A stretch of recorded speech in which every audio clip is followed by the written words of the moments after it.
teman sekalian, sahabat-sahabati dari PMII Universitas Airlangga, berikut sahabat-sahabati dari PMII komisariat lain, dan teman-teman dari kampus, dari non-kampus, dari umum yang kebetulan hadir bisa join webinar kemerdekaan pada hari ini.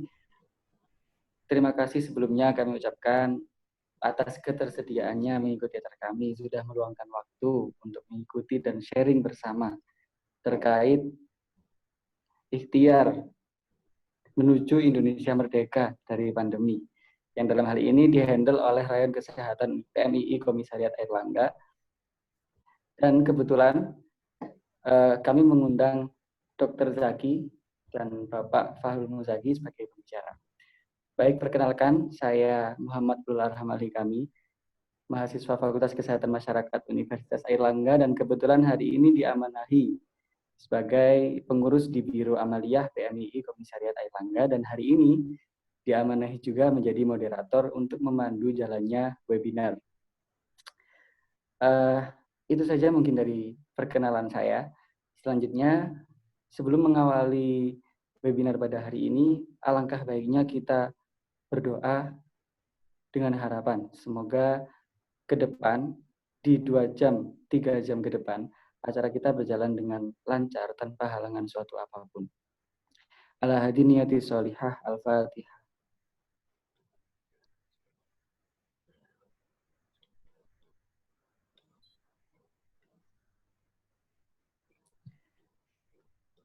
Amin, amin, ya rabbal alamin.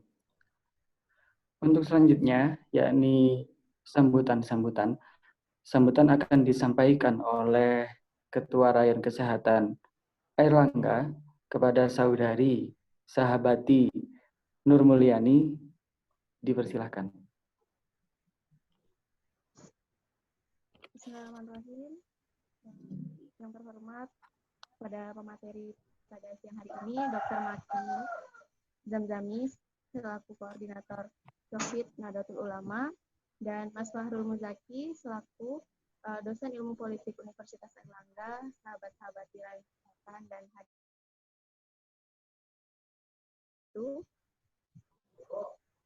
Puji syukur kita panjatkan kehadirat Allah Subhanahu wa Ta'ala yang telah memberi kita kesehatan sehingga kita bisa berkumpul dalam forum ini. Dalam rangka menyambut Hari Lahir Bangsa Indonesia, kami mengadakan webinar yang bertajuk Ikhtiar Bersama Menuju Indonesia Merdeka dari Pandemi, dengan harapan ini merupakan langkah awal kami berikhtiar semoga bangsa ini lekas pulih. Amin, amin ya rabbal alamin. Sebelum saya akhiri, harapan besar dari kami selaku pengurus Rayon Kesehatan Airlangga, webinar ini dapat bermanfaat untuk kita semua, dan terima kasih saya ucapkan kepada sahabat-sahabati dan hadirin sekalian yang telah menyempatkan waktu di siang hari ini untuk mengikuti webinar. Terima kasih. Wassalamualaikum warahmatullahi wabarakatuh. Waalaikumsalam warahmatullahi wabarakatuh. Terima kasih sahabati Ani. Selanjutnya adalah pemaparan, yakni acara inti dari webinar kali ini. Untuk pembicara pertama, yakni adalah Dr. Muhammad Zaki Zamzami. Sebelumnya saya akan membacakan CV beliau. Beliau bernama Muhammad Zaki Zamzami, lahir di Jakarta 26 Juli 1983, dan beliau beralamat di Depok, sekarang tinggal di Depok. Beliau adalah alumni dari Fakultas Kedokteran Universitas YARSI tahun 2006 dan melanjutkan S2 di Kajian Administrasi RSFKM Universitas Indonesia. Beliau sudah banyak mengikuti pelatihan dan pendidikan, berikut mengikuti international meeting. Salah satunya adalah pelatihan Program Manajer Tuberkulosis Global Fund R8SR 2009. Dan salah satu international meeting yang beliau ikuti adalah the 19th Congress of the Asian Pacific Society of Respirology, ASPR 2014 di Bali. Beliau banyak mengikuti kegiatan-kegiatan, dan hari ini beliau diamanahi sebagai koordinator Satgas COVID Nahdlatul Ulama. Begitu kiranya biodata singkat dari Dr. Muhammad Zaki Zamzami. Selanjutnya, kami persilahkan untuk Dr. Muhammad Zaki menyampaikan pemaparan. Waktu dan tempat kami aturkan. Baik, sebelumnya mohon izin untuk bisa share screen. Iya, silakan Bapak. Belum bisa ini, masih disable. Belum bisa ya? Hostnya mungkin? Hostnya siapa? Hostnya? Siapa hostnya? Oke. Sudah.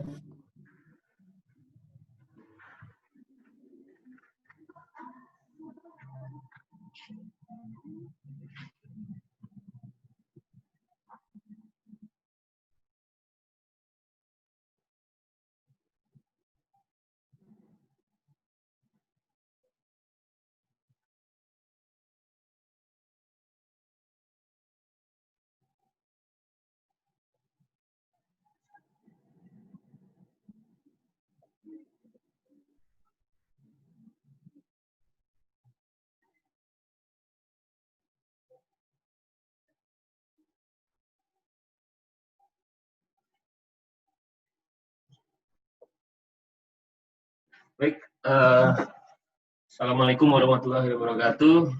Waalaikumsalam warahmatullahi wabarakatuh. Yang saya hormati para narasumber, kemudian para adik-adik dari PMII UNER, ya moderator dan juga teman-teman atau mungkin ada teman sejawat dan lain-lain yang sudah bergabung di Zoominar. Ya, saya bikin istilah sendiri, Zoominar sendiri.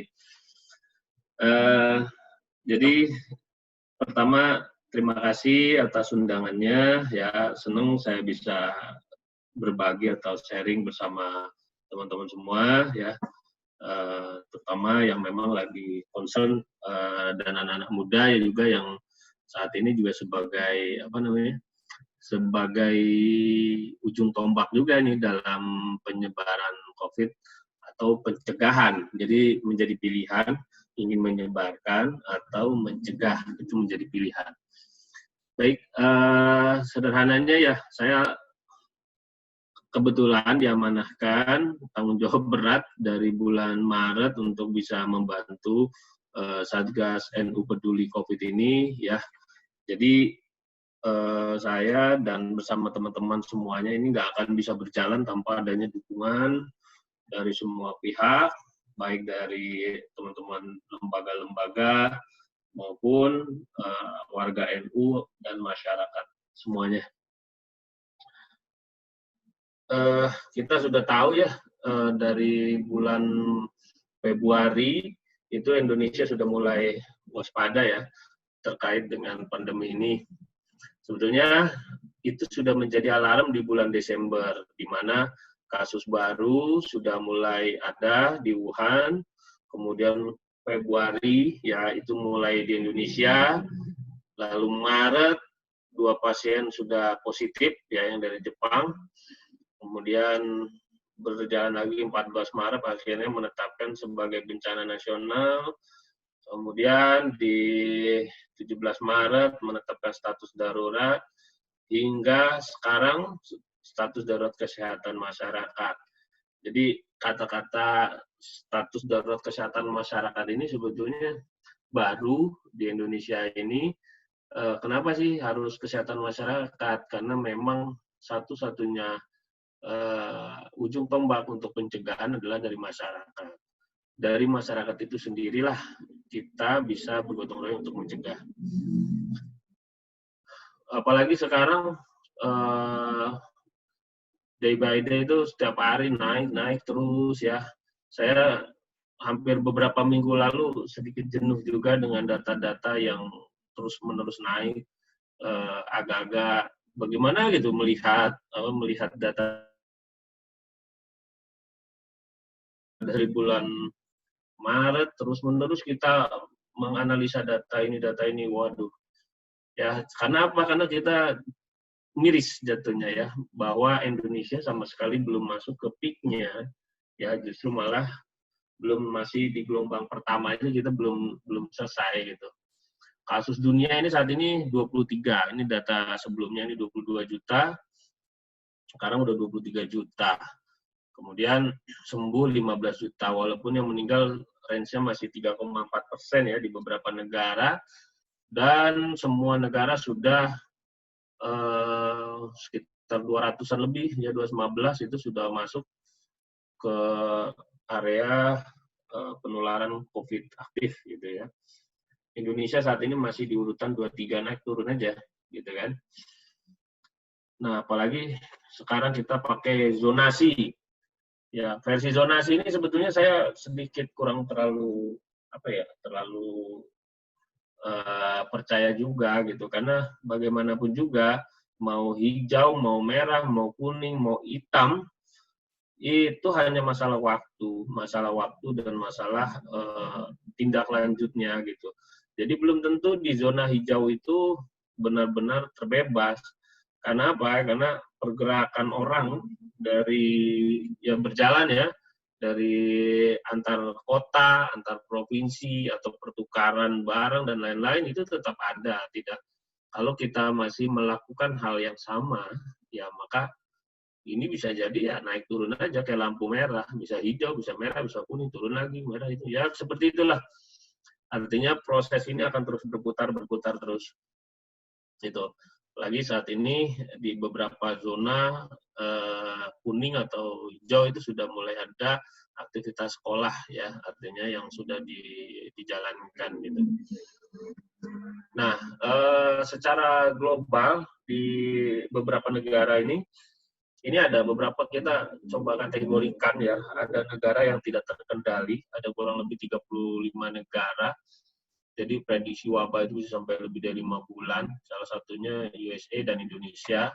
Ini tidak terkendali. Kenapa tidak terkendali? Ya karena gelombang 1 saja belum selesai. Terus ada yang terkendali. Terkendali berarti dia sudah mulai lewat peak-nya dan mulai menurun.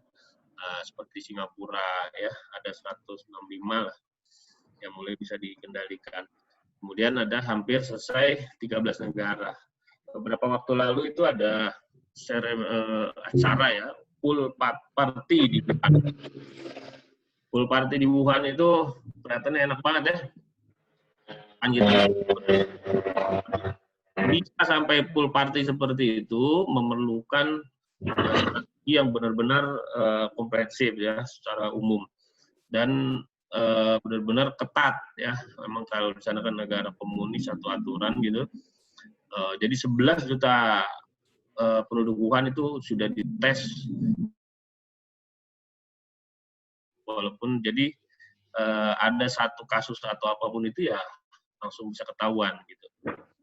Oke, terus selanjutnya ya coronavirus ini sudah menjadi most famous disease ya secara umum, sudah sangat terkenal sekali, walaupun kembarannya sebelumnya seperti flu onta, flu burung itu dulu terkenal, cuman nggak lama gitu kan, habis itu hilang. Terus tapi yang ini saat ini semuanya di semua santero dunia inilah artis yang dicari-cari gitu kan. Makanya kalau namain anak, punya anak penting namain corona itu menjadi terkenal sekali itu ya. Jadi itulah corona dengan berbagai tipe-tipenya. Prinsipnya kan memang corona itu kan ditularkan awalnya dari binatang terus ke manusia. Wah, ini proses selama perjalanan dari bulan Desember itu semuanya mencari pola karena tidak ada satupun yang bisa memahami penyakit ini saat itu ya, karena ini penyakit ini berubah. Bukan berarti berubah karena kita belum tahu aja sebetulnya ujung akhirnya. Kalau ujung akhirnya kita udah tahu cukup pakai masker sebetulnya itu bisa paham. Cuman inilah proses. Dulu WHO sendiri pun salah dalam memprediksi itu ya. Kenapa? Karena ya ini masih baru semua, belum ada polanya gitu kan. Yang tadinya semula ini hanya penularan transmisi melalui binatang ke manusia, tidak ada manusia ke manusia, belum bisa dibuktikan. Mungkin binatang hanya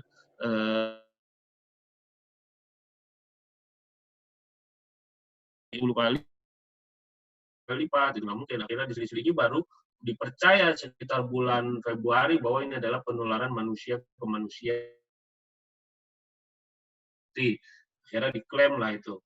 Nah, di bulan Februari itu juga akan transmisi ke manusia melalui apa? Ini juga masih yang bagaimana nih, karena waktu itu menjadi perdebatan terkait dengan masker. Orang-orang Indonesia di Indonesia ini ramai sekali kan, masker diborong ya. Waktu itu WHO bilang udah jangan pakai masker warga biasa gitu kan, cukup tenaga medis. Oke, tenaga medis. Terus yang ada yang nimbun segera ditangkap dan lain-lain. Tapi kan akhir-akhirnya setelah sebulan kemudian WHO mengkoreksi bahwa semuanya wajib memakai masker karena ada beberapa orang yang tanpa gejala.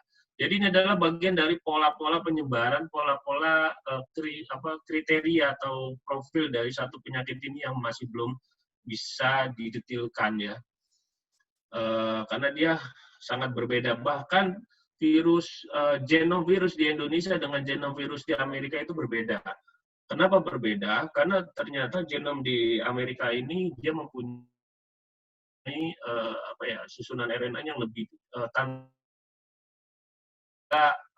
ketika masuk ke dalam tubuh manusia, dampaknya itu lebih berat.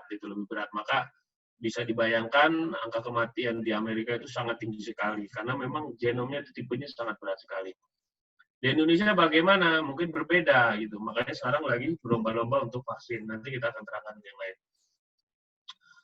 Gejala ya sebetulnya saat ini gejala sudah tidak relevan lagi. Memang standar demam, batuk, sesak napas dan pneumonia.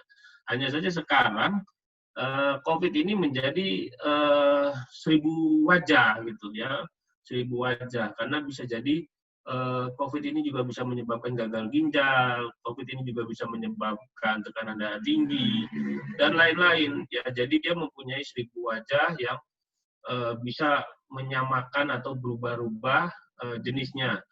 Jangan sampai kita kadang masyarakat Indonesia juga sering menuduh loh, ibu saya ini nggak pernah keluar rumah, dia cuma hanya sakit gula, kenapa langsung didiagnosa COVID?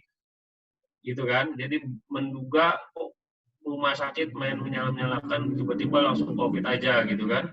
Nah, ini menjadi evaluasi kita juga dalam hal komunikasi bahwa ya itu karena memang COVID ini 1000 wajah gitu. Kalau yang penting kita tes menemukan bakteri, menemukan virusnya ya, ya itu dia COVID gitu berarti. Oke. Terus cara penularannya memang penularan yang paling atau masih intens adalah droplet ya. Secara berjalan ada WHO di judul utamanya itu penularan melalui aerosol. Aerosol ini ya biasanya terbentuk di ruangan yang kedap atau lembab dan tidak ada sirkulasi atau ventilasi yang baik ya, itu juga menjadi tempat penularan. Saat ini juga diagnosa laboratoriumnya lebih masih mengandalkan swab dan PCR ya, walaupun beberapa waktu lalu rapid test juga ada, hanya saja rapid test memang tidak terlalu akurat ya, tapi ini PCR mulai di Jawa Timur, di Surabaya dan lain-lain sudah mulai ada tes PCR mobile ya, mobile PCR yang dilakukan screening di beberapa tempat-tempat itu cukup bagus dan menurut saya itu memang harus digalakkan ya secara serentak karena itulah tujuan kita untuk segera mencari tahu siapa yang positif sehingga pasien atau orang itu bisa segera diisolasi mandiri maupun dirujuk. Sehingga pemeriksaan ini selayaknya harus dimasifkan. Kenapa sih kita juga harus mengantisipasi juga cuci tangan dan lain-lain ya, karena memang kuman atau virus ini juga sering menempel cukup lama di beberapa tempat seperti di kaca, di kertas, di plastik ya. Yang paling ringan adalah di uang ya, karena kita tidak tahu apa yang kita pegang, maka layaknya kita harus sering cuci tangan secara rutin setiap aktivitas apapun. Bagaimana kita mencegah corona ya secara umum di lingkungan pemerintah pakai masker, cuci tangan, jaga jarak ya dan lain-lain ya secara umum. Tapi kita nanti akan berproses apa yang paling penting kita harus lakukan.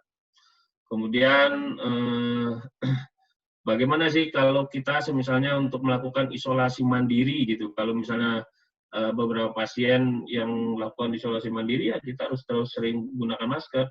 Beberapa waktu lalu ada di pesantren, ya 2 hari kemarin ada 77 yang positif. Nah, pesantren itu juga melakukan isolasi mandiri di mana di satu bangunan atau gedung.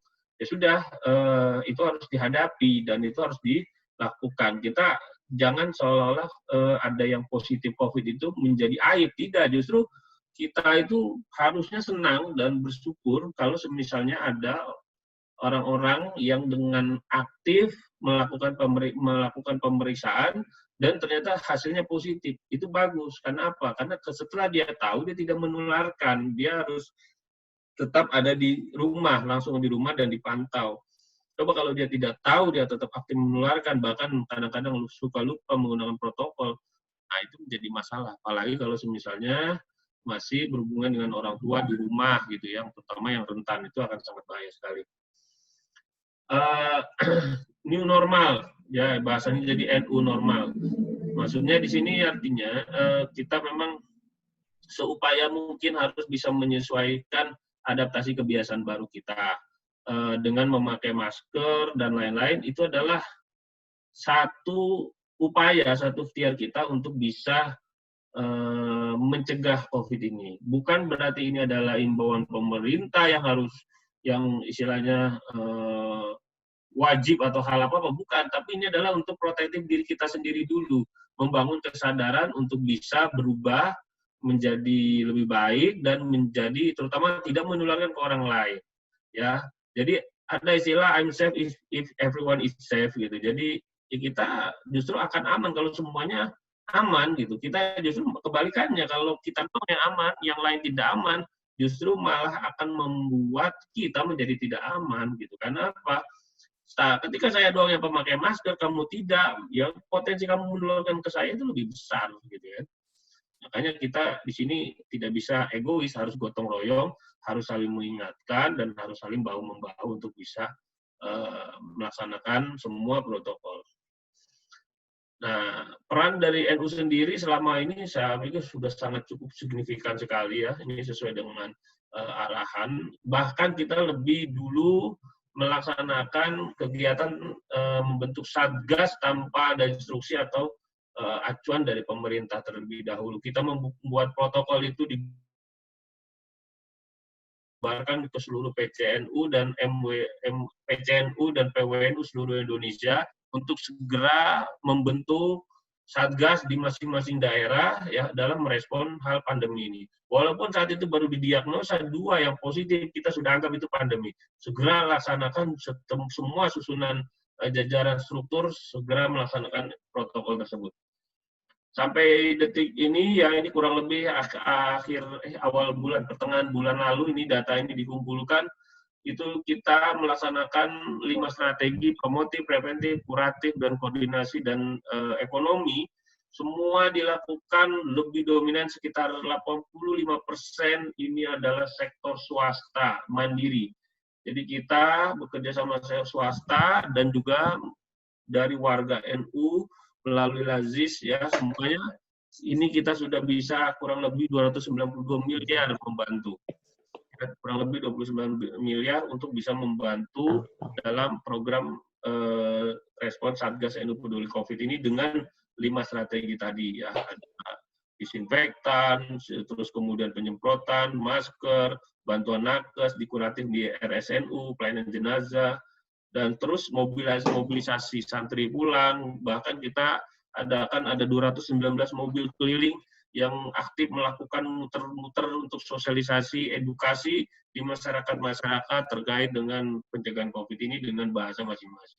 Toga Toma kita semua latih, kita berikan berikan edukasi yang baik gitu ya. Itu semua kita lakukan dari Nahdlatul Ulama. Ya. Karena apa? Karena memang secara umum NU itu yang paling sangat berdampak, terutama di penurunan pertumbuhan ekonomi warga NU, ya itu turun drastis. Nanti saya akan jelaskan. Terus juga tokoh agama itu juga sangat sulit sekali gitu kan, yang biasa kita masyarakat, tokoh-tokoh ustadz ngajar ngaji, TPA sudah ditutup, ya kan? Nah, semua. Jadi jangan berpikir hanya sektor masyarakat yang kantoran saja, sehingga yang bawah juga terdampak semua, gitu kan? Kenaikan harga pangan, gitu ya, dan juga tenaga kerja semua terdampak semua. Apalagi dampaknya sangat besar untuk NU. Makanya NU menjadi garda terdepan, menjadi perwakilan masyarakat untuk bisa berupaya atau bersama-sama menanggulangi COVID ini. Nah, secara umum ada perhitungan dampak COVID-19 ya, COVID-19 ini, yaitu secara kita pakai metode pentahelik. Ini ada data-datanya dari perekonomian, penurunan pendapatan rumah tangga, penurunan produksi, lumpuhnya industri transportasi, ya, terus kemudian kehidupan manusia dan sosial budaya, gangguan akses dan fungsi kemasyarakatan juga terganggu, pemusyawarah, kumpul, akses fungsi administrasi, masyarakat, dan lain-lain semuanya terganggu. Ya, peningkatan resiko juga, termasuk peningkatan resiko penularan COVID, ya, gangguan psikologis. Rumah sakit pun yang saat ini banyak dituduhkan mengambil keuntungan, mengambil ini dari pasien. Ada banyak beberapa dokter menyampaikan ini insentif yang didapatkan dari pemerintah untuk untuk pasien COVID hanya sekitar berapa puluh ribu rupiah saja. Ya, ternyata seperti itu. Terus kemudian apa sih yang diuntungkan lagi? Jadi bukan hanya masalah keuntungan aja, gitu kan. Di rumah sakit itu karena ada COVID, akhirnya menyebabkan penurunan dari pasien-pasien lainnya, gitu. Banyak sekali yang semula dia dapat pemasukan dari pasien diabetes, pasien berobat umum atau operasi, karena pada takut ke rumah sakit, akhirnya banyak yang ditutup, gitu kan, akses satu pelayanan tersebut, sehingga mempunyai dampak. Karena dari itu, saya pikir kita harus sangat bijaksana untuk bisa sama-sama mencari solusi. Jadi jangan bersuzon, ya.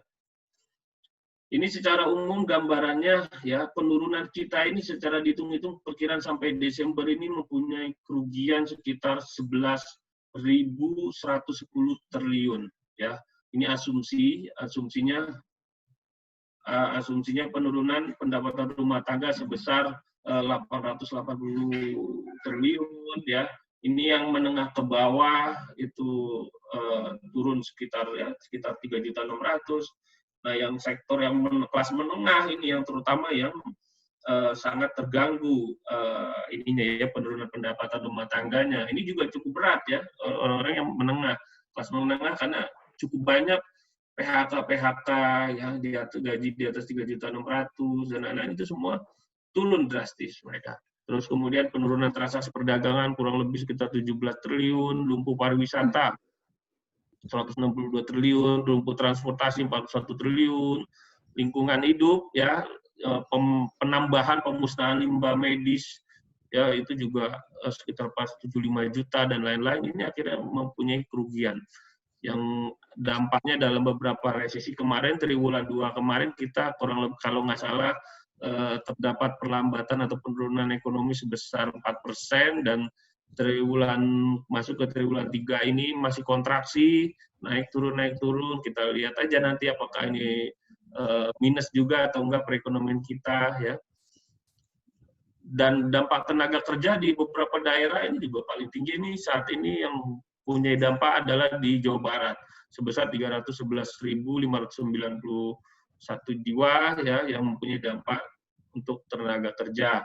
Banyak yang dipecat, dirumahkan, bahkan dipotong, dicicil, ya. Nah, inilah yang harus kita sangat respon.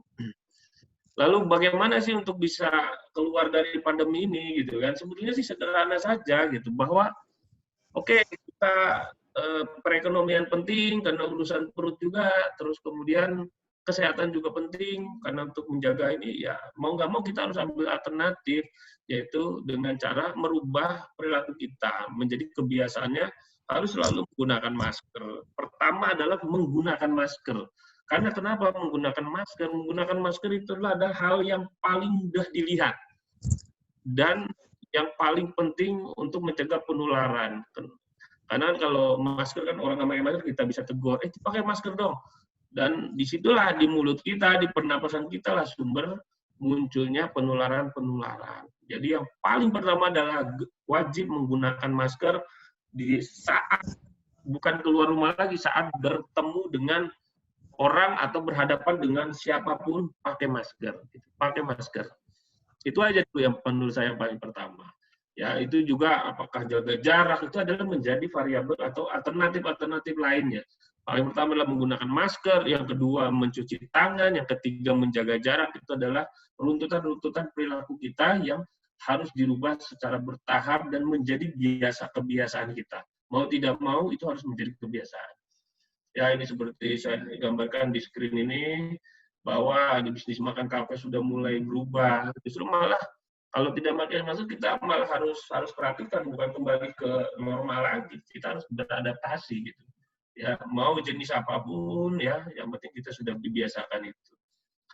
Ya, itulah gambaran besarnya bahwa di NU kita sudah antisipasi terlebih dahulu gitu kan. Segala upaya-upaya yang harus kita lakukan untuk adaptasi ya. Pada intinya kan maslahat utama itu mencegah mudarat lebih utama yang harus kita lakukan intinya dalam masa pandemi ini.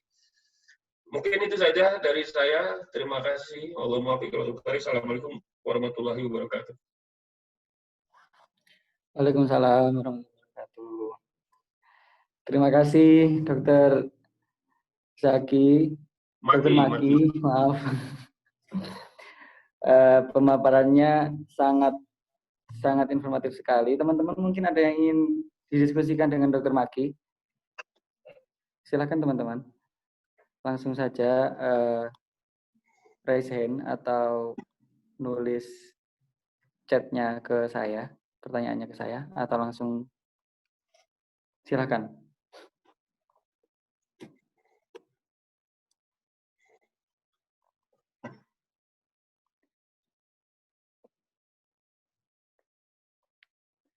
Teman-teman, tadi sudah disinggung, sudah dikait sangkut pautkan dengan keislaman.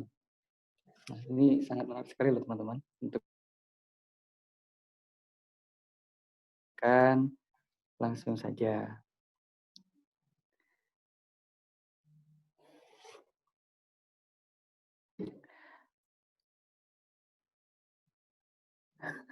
Kok diem ya semua ya? Kalau gitu saya aja sih yang ingin bertanya. Nggak apa ya dok ya? Monggo, silakan. Jadi gini dok, ini kan sesuai yang ada di lingkungan saya aja ya. Jadi saya ini kan di desa. Nah, di desa saya alhamdulillah itu apa ya? Belum ini sih belum terinfeksi, belum ada yang konfirmasi kayak gitu, sehingga untuk melakukan apa yang disarankan dokter Maki tadi, misal kayak pakai masker dan lain sebagainya, itu apa ya masih susah gitu, bahkan nggak ada yang pakai masker dok. Nah itu tuh apalagi mereka percaya juga corona ini apa sih, lebih baik percaya lebih baik takut kepada Allah saja kayak gitu. Ya masih inilah, masih apa ya, masih konservatif banget mikirnya terkait COVID ini. Nah itu cara menyikapinya gimana ya dok ya, yang baik gitu. Ya, jadi sebetulnya ini juga menjadi tantangan ya. Beberapa waktu lalu kita juga dihadapi oleh public figure yang tidak percaya atau kurang, malah membiaskan informasi-informasi yang ada. Nah, itu menjadi tantangan masyarakat. Kami ya yang bekerja dengan masyarakat, melakukan dari masyarakat, itu kadang-kadang yang tadinya udah semangat jadi lesu lagi gitu. Karena kadang public figure itu banyak didengar. Seperti contoh, saya ambil contoh nih. Gara-gara ada satu momen video yang viral sebetulnya juga masih bingung itu viralnya harusnya dari mana gitu. Yang terkait dengan thermal gun, kalau di scanning ke jidat itu membuat otaknya rusak, ya, sehingga saya masuk ke mana? Saya masuk ke beberapa mall atau ke beberapa ini malah mereka scan tangan saya gitu kan, mereka tes scan tangan saya. Nah ini, wah ini saya langsung tembak akibat dari virus hoax ya, virus hoax yang disebarkan oleh orang-orang yang bertanggung jawab. Asumsi-asumsi itu yang salah gitu, asumsi-asumsi yang salah. Setiap hari BNPB itu punya jadwal 4 kali live ya, itu sama sekali tidak berpengaruh terhadap upaya-upaya yang dilakukan oleh orang-orang yang cinta hoax ini. Yang satu kali aja langsung viral itu, karena saya nggak tahu nih polanya apa yang dibentuk seperti sehingga viral. Karena gini, mana ada itu termagan merusak kepala, merusak otak gitu kan, walaupun ditembak gitu. Ya, di mana termagan itu sudah mempunyai jalurnya, jalur produksinya juga sudah sangat ketat sekali gitu kan. Kenapa harus di kepala di ini? Karena di jidat ini kan dekat dengan pembuluh darah yang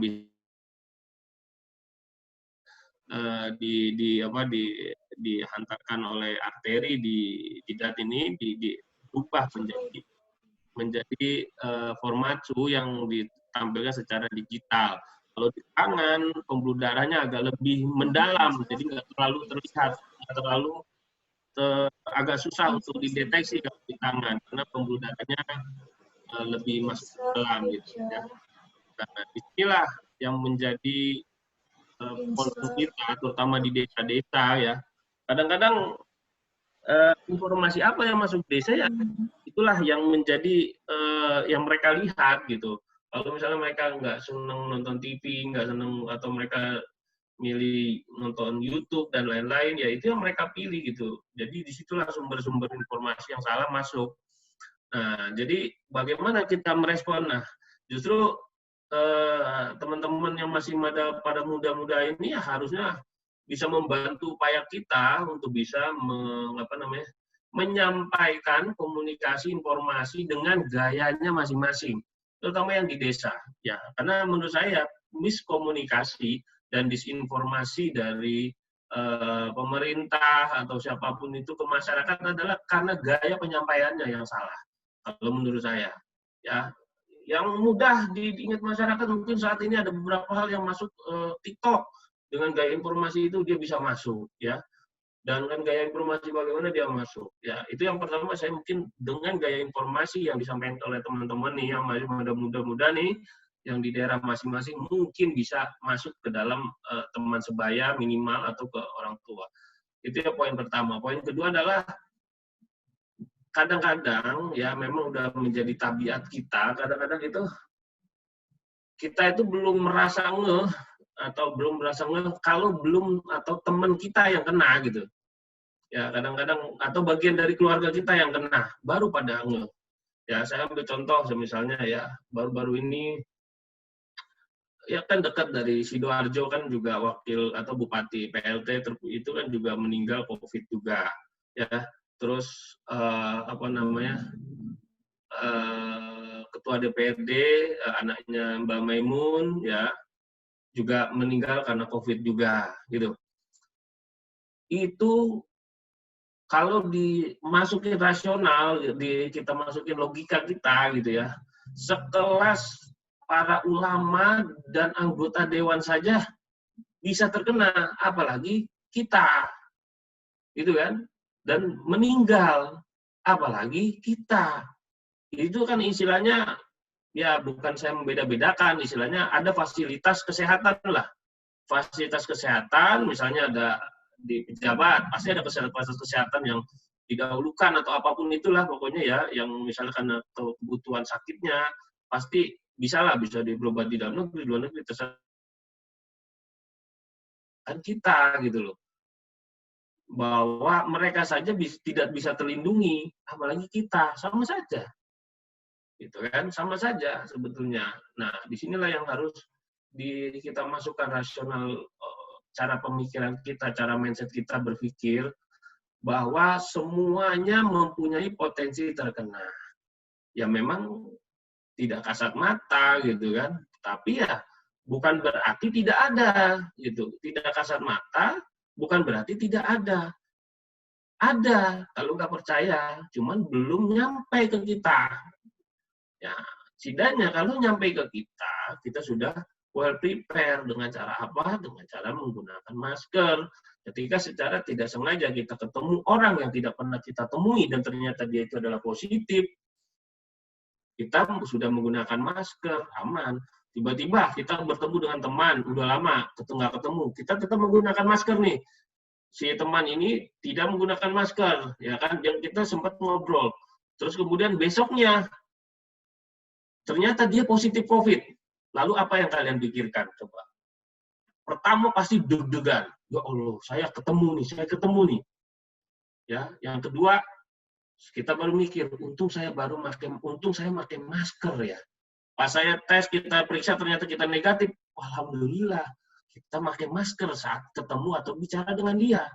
Nah, itu adalah artinya poin-poin yang baru kita sadari setelah yang kita hadapi positif. Lalu bagaimana di desa? Bukan berarti dia tidak masuk desa. Yang namanya desa pasti ada pertukaran jual beli. Pasti ada transaksi, pasti ada alur keluar masuk kota ke desa. Nah, itulah yang merupakan potensi-potensi penularan. Gitu kurang lebihnya. Tinggal poin 1, 2, dan 3 itu bisa kita jalankan, kita berikan pengertian. Ya. Baik, terima kasih Dok atas jawabannya. Teman-teman yang ingin bertanya, mungkin nanti saja di sesi akhir setelah pemaparan dari pembicara kedua. Langsung saja. Terima kasih Dok atas pemaparan dan jawabannya. Terima kasih sekali, sangat membantu. Langsung saja ya, langsung ke pemateri pembicara yang kedua. Pembicara yang kedua ini adalah Mas Fahrul Muzaki. Langsung saya bacakan CV-nya. Beliau lahir di Jepara, 7 Oktober 1983.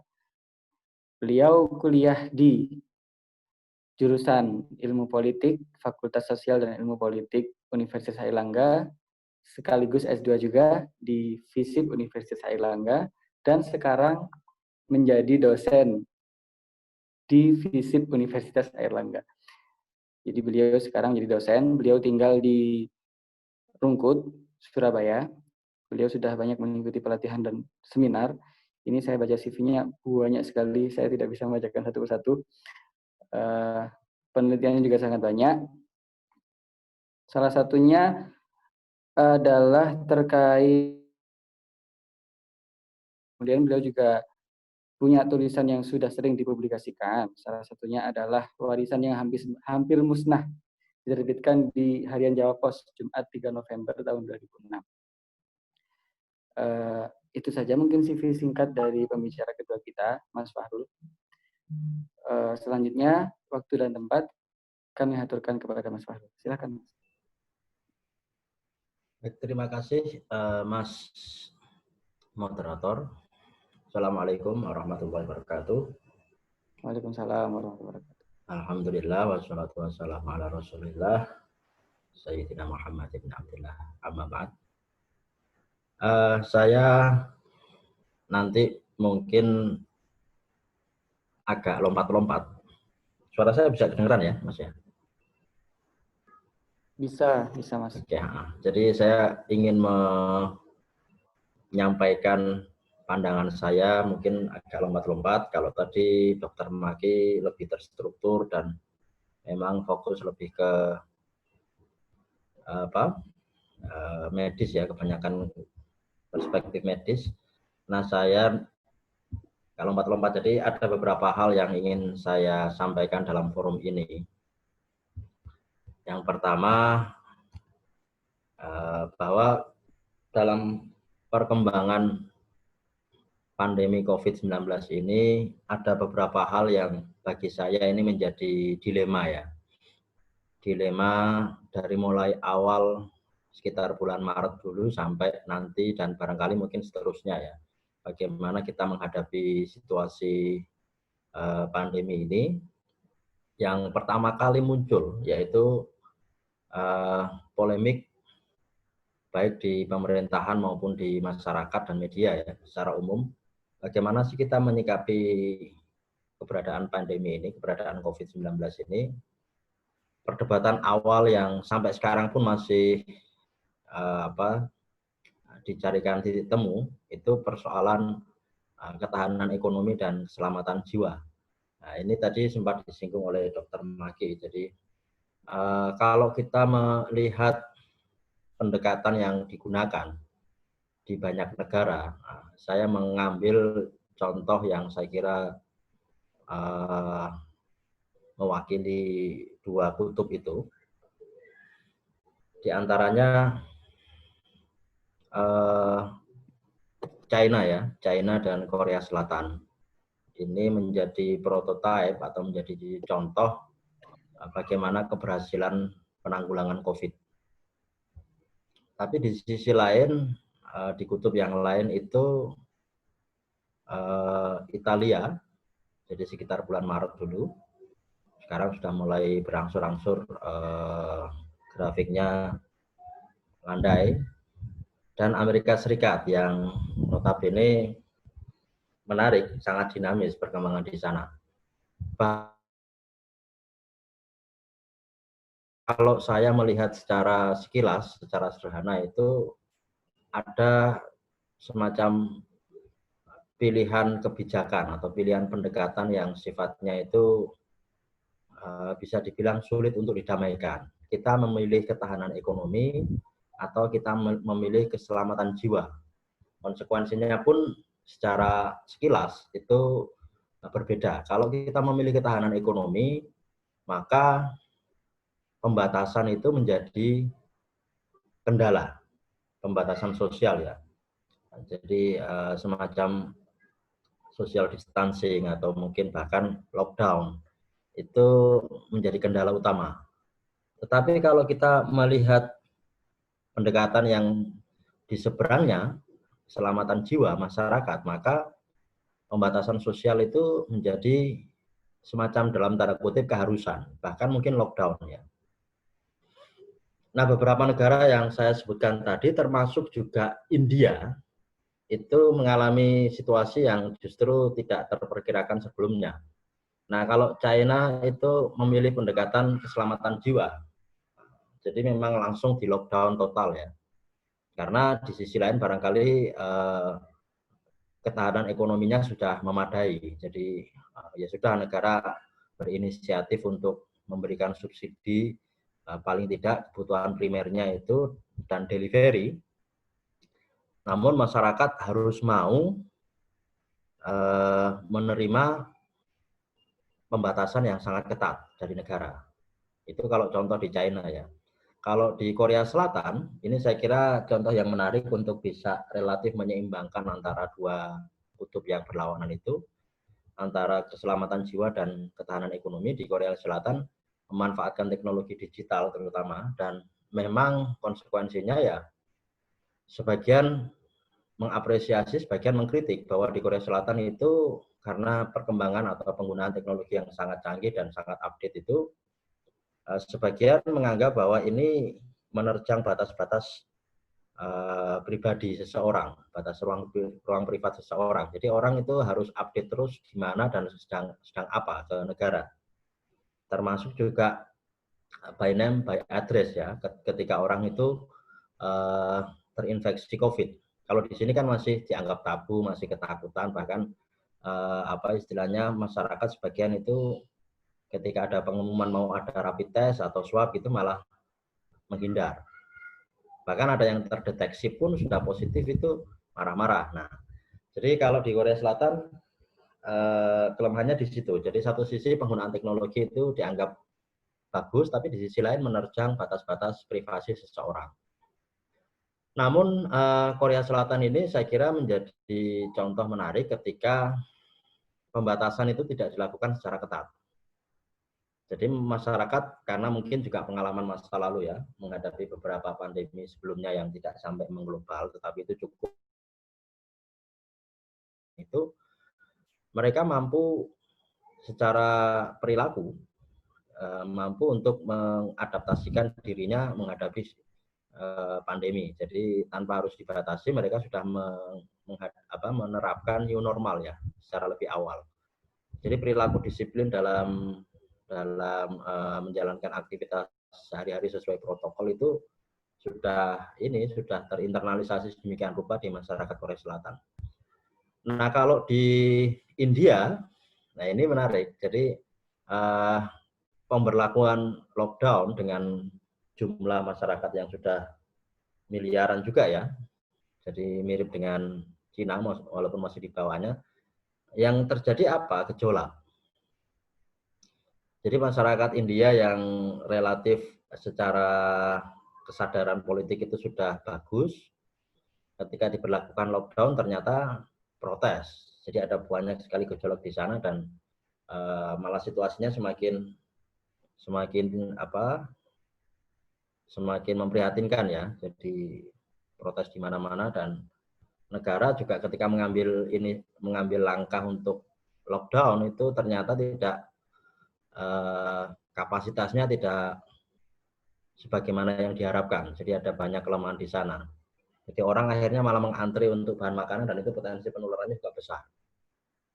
Jadi orang tidak justru dikurung di rumahnya masing-masing, tetapi mengantri bahan makanan. Kalau saya lihat di TV-TV itu malah kontraproduktif dengan kebijakan lockdown itu sendiri.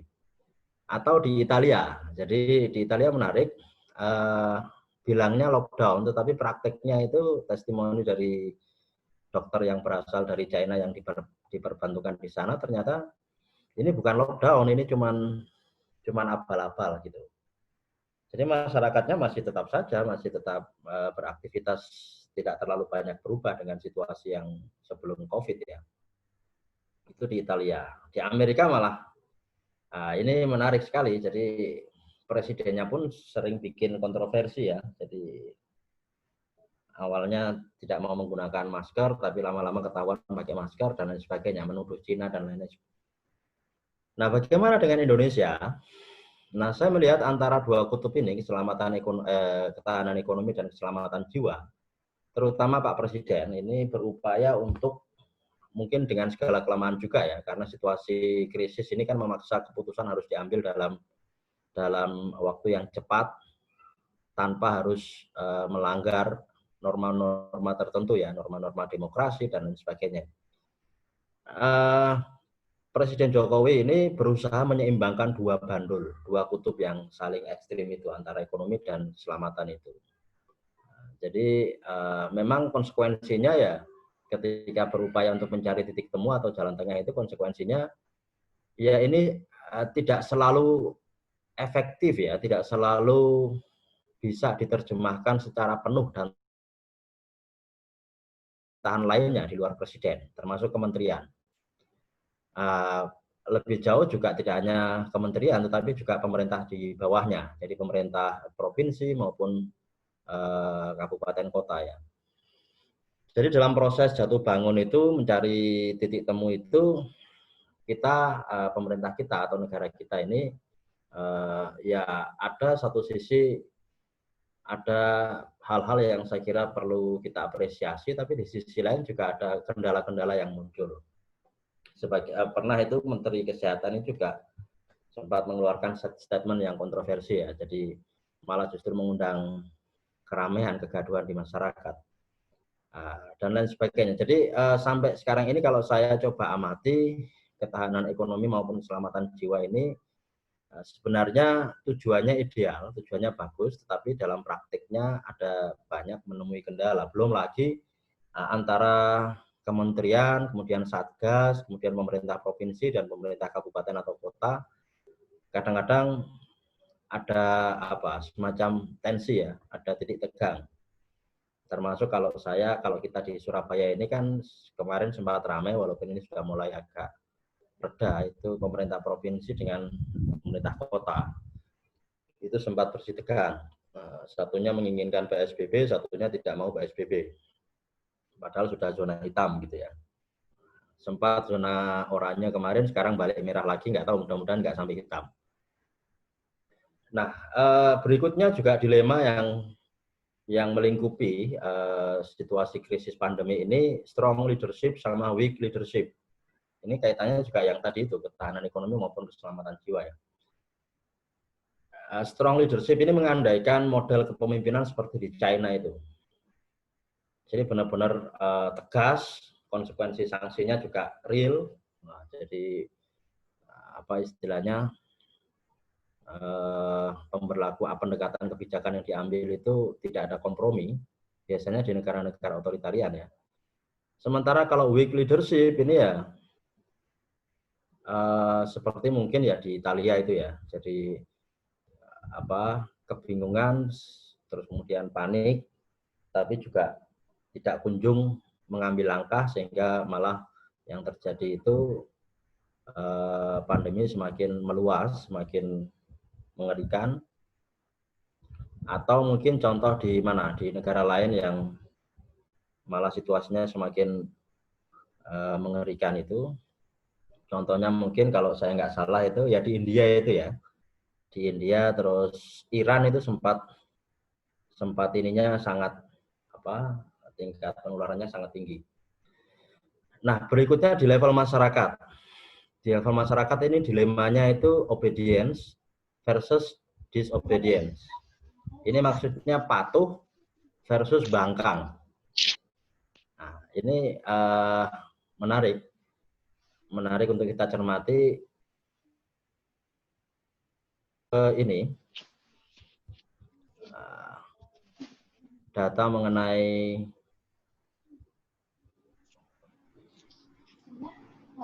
data dari ini ya, dari Satgas COVID. Sebentar, saya carikan.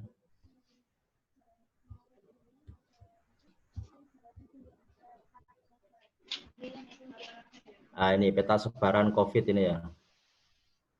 Kawan-kawan barangkali sudah kerap melihat ini, tetapi saya ingin coba menggarisbawahi dari peta yang dari Satgas COVID ini. Bentar, nanti saya klik di share-nya ini ya.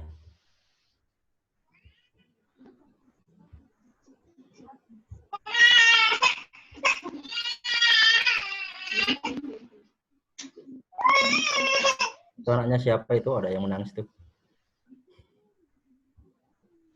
Ini menarik.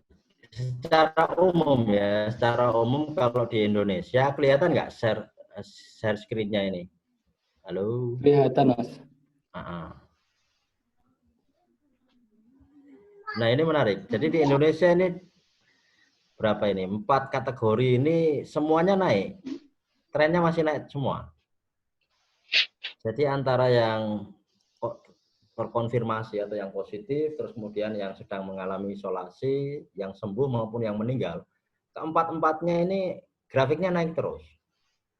Nah, saya mencoba untuk menerjemahkan grafik ini bahwa yang paling menentukan terutama di sini ya kasus terkonfirmasinya.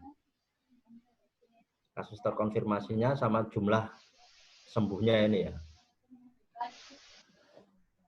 Jadi kalau kasus terkonfirmasinya ini masih naik terus, rasa-rasanya kok 3 kategori yang lain ini akan juga naik terus. Nah, yang menarik ini ternyata kalau kita cermati kelompok umur ini menariknya begini. Ini yang kelompok umur positif COVID. Ternyata yang sangat potensial menularkan itu kelompok umur ini ya, jadi warna-warna di grafik itu menunjukkan kelompok umur yang positif itu paling banyak, maupun dirawat maupun yang sembuh itu yang paling banyak itu kelompok umur 31 sampai 45. Nomor 2 dan nomor berikutnya itu di umur yang di atasnya maupun di bawahnya sedikit. Artinya apa? Usia produktif di sini sangat menentukan sekali. Jadi usia produktif itu maksudnya ya kelompok umur antara 19 yang warna pink itu sampai ke kelompok umur yang 46 sampai 59 yang abu-abu. Jadi mereka ini menjadi apa istilahnya itu variabel yang menentukan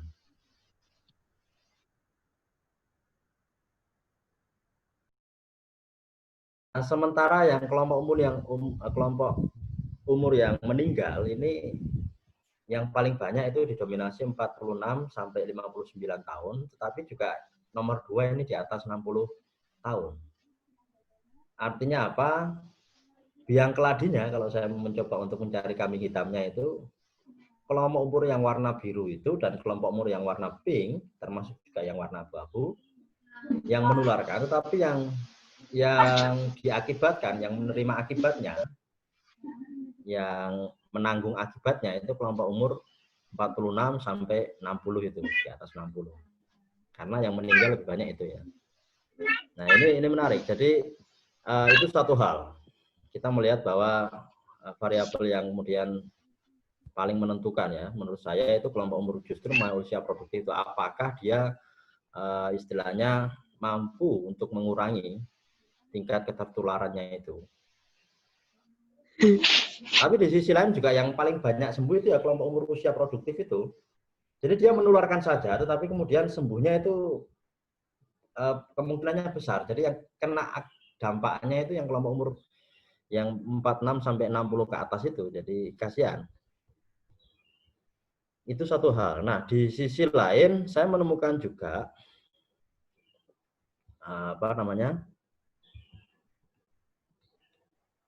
bagaimana sih kepatuhan masyarakat terhadap protokol kesehatan. Ada banyak survei yang merilis tentang itu ya. Jadi perilaku masyarakat kaitannya dengan protokol kesehatan. Nah, ternyata sebentar saya coba cari yang ini ya, yang kaitannya dengan itu.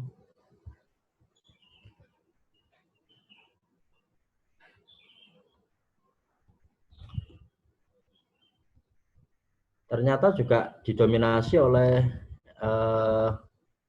kelompok umur yang kurang lebih sama. Jadi penentunya itu ya kelompok umur usia produktif itu. Bahwa perilaku sehat itu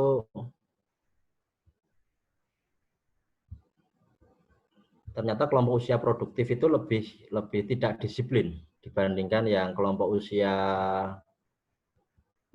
yang lanjut ya, yang istilahnya sudah senior, sudah paling tidak 50 ke atas ya. Bentar kok saya kehilangan tadi.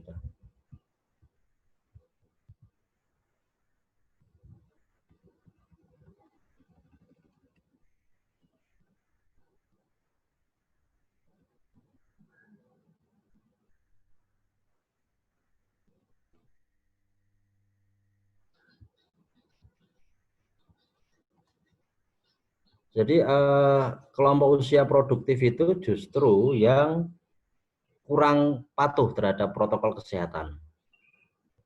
Datanya sebentar.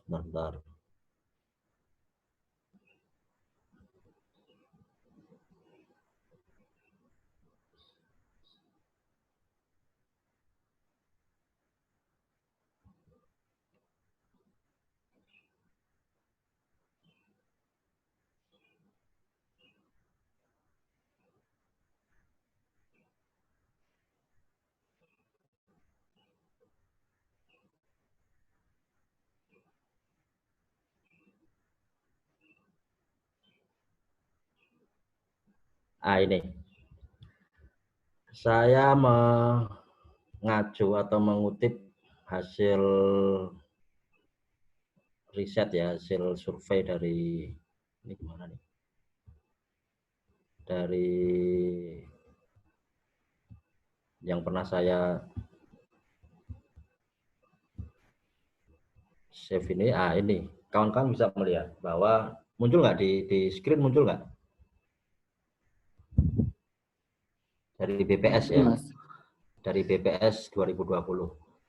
Jadi semakin tinggi usia responden, ketaatannya itu semakin tinggi, tetapi juga, nah sebaliknya semakin rendah usianya itu ketaatannya semakin kecil. Nah ini menarik. Jadi ya gimana itu ya memang kelompok usia produktif ini malah justru yang menjadi penentu ya. Jadi mereka berhasil atau tidaknya penanggulangan COVID ini, saya rasa kok dari banyak survei yang meliputi berbagai hal ini, kelompok usia produktif ini yang sangat menentukan. Nah, kelompok usia produktif itu terutama di sini yang punya kontribusi yang besar itu justru malah dari perempuan dibandingkan laki-laki. Jadi perempuan itu lebih mengetahui dan menerapkan physical distancing dibandingkan laki-laki. Menarik ya. Jadi itu gambaran masyarakat kita di bawah. Jadi kaitannya dengan obedience sama disobedience itu tadi. Kemudian berikutnya ini kaitannya juga dengan sudah saya singgung tadi, otoritarian, poliarki atau demokrasi. Ini barusan tadi jam 10 saya mengikuti webinar yang itu launching hasil rilis dari Saiful Mujani Research ya. Kaitannya dengan demokrasi itu, bentar saya tampilkan juga. Mana tadi? Sebentar.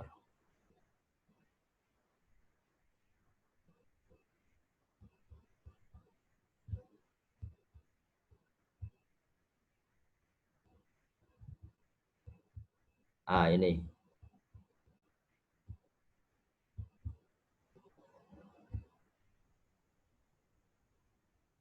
Sampai sekitar jam 1-an. Saiful Mujani Research konsultan ini mengadakan webinar kondisi demokrasi di Indonesia di masa COVID. Menarik. Nah, ternyata salah satu temuannya itu Indonesia masih relatif aman ya dalam hal demokrasi atau potensi otoritarian ini dibandingkan beberapa negara yang lain. Termasuk di sini terutama yang di garis bawah itu India maupun Filipina ya. Resiko kemunduran demokrasinya itu kalau di dua negara itu sangat kuat. Sementara di Indonesia ini masih dalam kategori resiko sedang. Jadi kaitannya dengan penanganan ya, kaitannya dengan penanganan COVID ini, apakah pemerintah itu atau negara tergelincir menjadi negara otoritarian atau masih mampu mempertahankan koridor demokrasinya. Jadi ada banyak sekali tadi istilahnya variabel yang diukur. Kaitannya dengan itu termasuk kepercayaan terhadap pemerintah ya, atau juga variabel yang lain keterlibatan militer dalam proses penanganan COVID ini juga diukur tadi semua. Terus kemudian ancaman keamanan. Nah, itu dalam kaitannya dengan demokrasi atau otoritarianisme di Indonesia relatif masih aman ya. Namun juga saya pernah dengan beberapa teman di kampus itu mengadakan survei juga bahwa ternyata persepsi masyarakat menarik, terdapat semacam kurang konsisten ya dalam hal bagaimana sih kepercayaan pemerintah terhadap penanganan COVID ini dan kepercayaan terhadap presiden. Jadi menariknya itu dukungan terhadap presiden itu sangat tinggi, tetapi dukungan terhadap pemerintah tidak terlalu tinggi. Kepercayaan masyarakat terhadap pemerintah. Jadi masih ini ya antara sedang dan tinggi. Yang sedang itu banyak, yang jadi selisihnya tidak terlalu banyak. Artinya apa? Bahwa saya melihat kepercayaan masyarakat terhadap presiden yang sangat tinggi itu tidak selalu berbanding lurus dengan kepercayaan pemerintah. Pemerintah ini maksudnya itu di luar presiden. Jadi unit-unit kelembagaan lain di luar presiden seperti kementerian, pemerintah daerah itu bagian dari pemerintah ya. Termasuk presiden juga sebenarnya bagian dari pemerintah. Tapi kalau yang di sini diberikan porsi sendiri, ternyata tidak berbanding lurus antara kondisi struktural pemerintah dengan kepercayaan terhadap presiden ya. Jadi yang tadi sempat saya singgung itu ketika presiden ngomong A itu tidak selalu bisa diterjemahkan dengan baik oleh baik kementeriannya maupun unit kelembagaan pemerintahan di bawahnya. Ini kondisi survei ya. Jadi ternyata masyarakat di Jawa terutama itu tidak terlalu percaya terhadap pemerintah ya dalam hal penanganan COVID. Jadi prosentasenya 42% yang paling tinggi dibandingkan yang tinggi, kepercayaannya tinggi ya. Jadi itu kita menghadapi memang situasi yang sangat dinamis, situasi yang berkembang cepat, tapi juga di sisi lain tidak lantas kemudian kebingungan atau disorientasi. Tetap ada hal-hal yang saya kira kita perlu apresiasi, namun juga ada banyak sebagian yang kita perlu evaluasi. Nah, berikutnya persoalan korupsi ya dan transparansi. Karena memang ini situasi pandemi ini kan krisis yang membutuhkan langkah-langkah cepat. Nah, dalam proses itu tidak selalu secara ketat berada dalam koridor normatif demokrasi. Sempat yang ramai kemarin itu kan bantuan sosialnya yang dikeluarkan oleh pemerintah itu bagus, tetapi praktek di lapangannya ini banyak menemui kendala. Kendalanya terutama data ya, ketersediaan data itu ada banyak yang meragukan itu. Termasuk juga efektivitas dalam proses menjalankan kebijakan itu. Saya coba kutipkan di sini sebentar. Ada data yang menarik.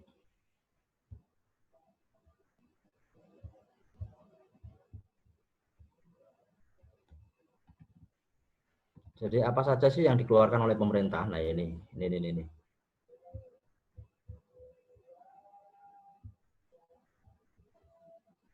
Jadi pemerintah sejauh ini kurang lebihnya itu dalam mengambil kebijakan kaitannya dengan COVID ini menghabiskan anggaran negara ya sekitar 600,25 T. Itu meliputi demand side sama supply side. Demand side ini lebih ke beberapa program di bawahnya itu, kebijakan program itu PKH, kartu sembako, prakerja, subsidi listrik, sembako, tunai, BLT itu. Sementara kalau yang supply side ini pajak, kredit, modal, dan lain sebagainya, investasi, koperasi. Nah itu totalnya segitu. Nah biaya sebesar itu, anggaran sebesar itu, efektivitasnya sejauh mana?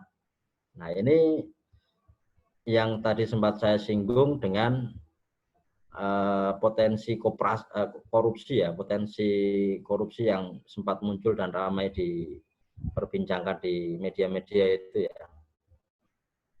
Jadi bagaimana sih penanganan pandemi ini? Apakah memang bersih, jadi transparan, efektif, ataukah potensi korupsinya besar?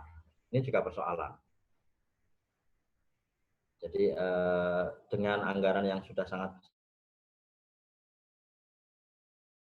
transparansinya sejauh mana?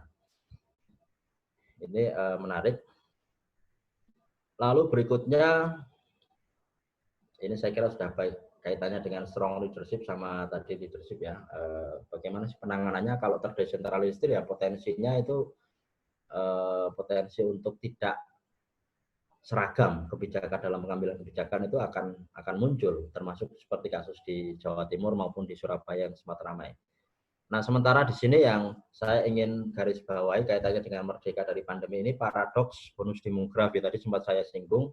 Bagaimana sih kelompok umur produktif ini ternyata sangat, bagi saya kalau saya mengamati, coba menganalisis itu sangat menentukan. Entah itu keberhasilan maupun kegagalan suatu negara ya. Nah, saya melihat bonus demografi ini walaupun nanti puncaknya itu sekitar 2028,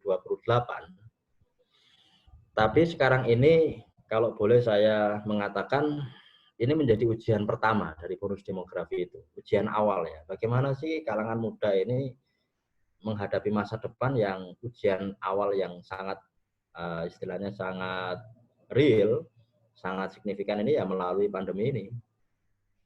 apakah mampu pemuda ini bisa diandalkan kaitannya dengan upaya satu sisi ikut mematuhi protokol kesehatan, tapi di sisi lain secara ekonomi juga mampu ikut menyelamatkan ya, ikut ketahanan ekonominya ya, mendukung ketahanan ekonomi itu. Tadi sempat disinggung Dr. Maki bahwa jumlah yang di PHK maupun dirumahkan itu dalam situasi pandemi ini sangat besar.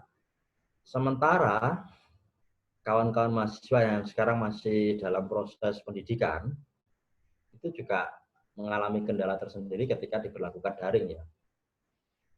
Nah, nantinya saya membayangkan bahwa tingkat persaingannya itu akan sangat besar karena satu sisi kawan-kawan yang masih fresh graduate itu baru lulus itu akan bersaing dengan usia produktif yang sudah pernah kerja tetapi mungkin karena situasi dia menjadi terkena efek sampingnya, jadi entah itu di PHK atau dirumahkan.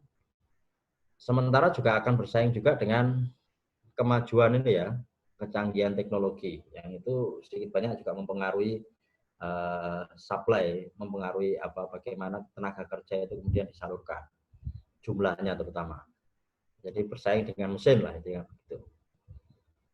Pun juga nanti akan menghadapi persaingan kaitannya dengan semakin cepatnya dan semakin drastisnya mobilitas masyarakat internasional ya, terutama dari kalangan muda itu. Jadi paradoks demokrasi di situ. Jadi pemuda ini di sini dalam situasi pandemi ini menjadi penentu, tetapi juga di sisi lain di pundak pemuda itu harapan ini sangat besar ditanggungkan ya. Jadi apakah mampu atau malah justru yang muncul problem-problem baru. Tadi menyinggung tingkat kriminalitas. Ternyata juga dalam situasi pandemi ini bagi masyarakat ketika disurvei itu tingkat kriminalitasnya meningkat dan itu sangat mungkin potensinya karena situasi ketenagakerjaan itu yang banyak mengalami problem ya. Jadi ada PHK dan memberhentikan tetapi istilahnya merumahkan, bukan mem-PHK tapi juga tidak digaji. Nah itu berikutnya yang saya ingin untuk tekankan di sini problem ke depan kaitannya dengan negara ya secara makro. Jadi utang luar negeri, kemudian hubungan dengan WHO maupun ILO. Karena itu masalah-masalah yang menurut saya sangat krusial. Kayak kalau kita ngomong tentang merdeka ya, kita juga tidak lepas dari hubungan dengan negara-negara lain maupun lembaga-lembaga internasional ya. Utang luar negeri, saya pernah menemukan data. Saya tadi cari-cari ternyata tidak sampai ketemu. Tapi ini menjadi PR yang saya kira juga perlu diantisipasi sedemikian rupa. Walaupun situasi pandemi sekarang ini tidak lantas kemudian persoalan utang ini tidak tidak diberikan perhatian ya. Ini saya mau memperlihatkan sebentar kawan-kawan ini.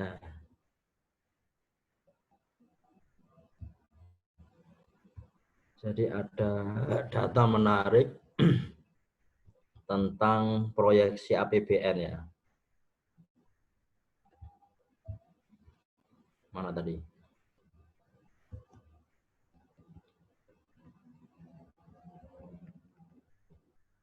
RAPBN 2021. Kita bisa membandingkan Indonesia dengan negara-negara lain bahwa dalam situasi pandemi ini sangat cepat sekali, ini kawan-kawan, dengan negara-negara tetangga terutama ya.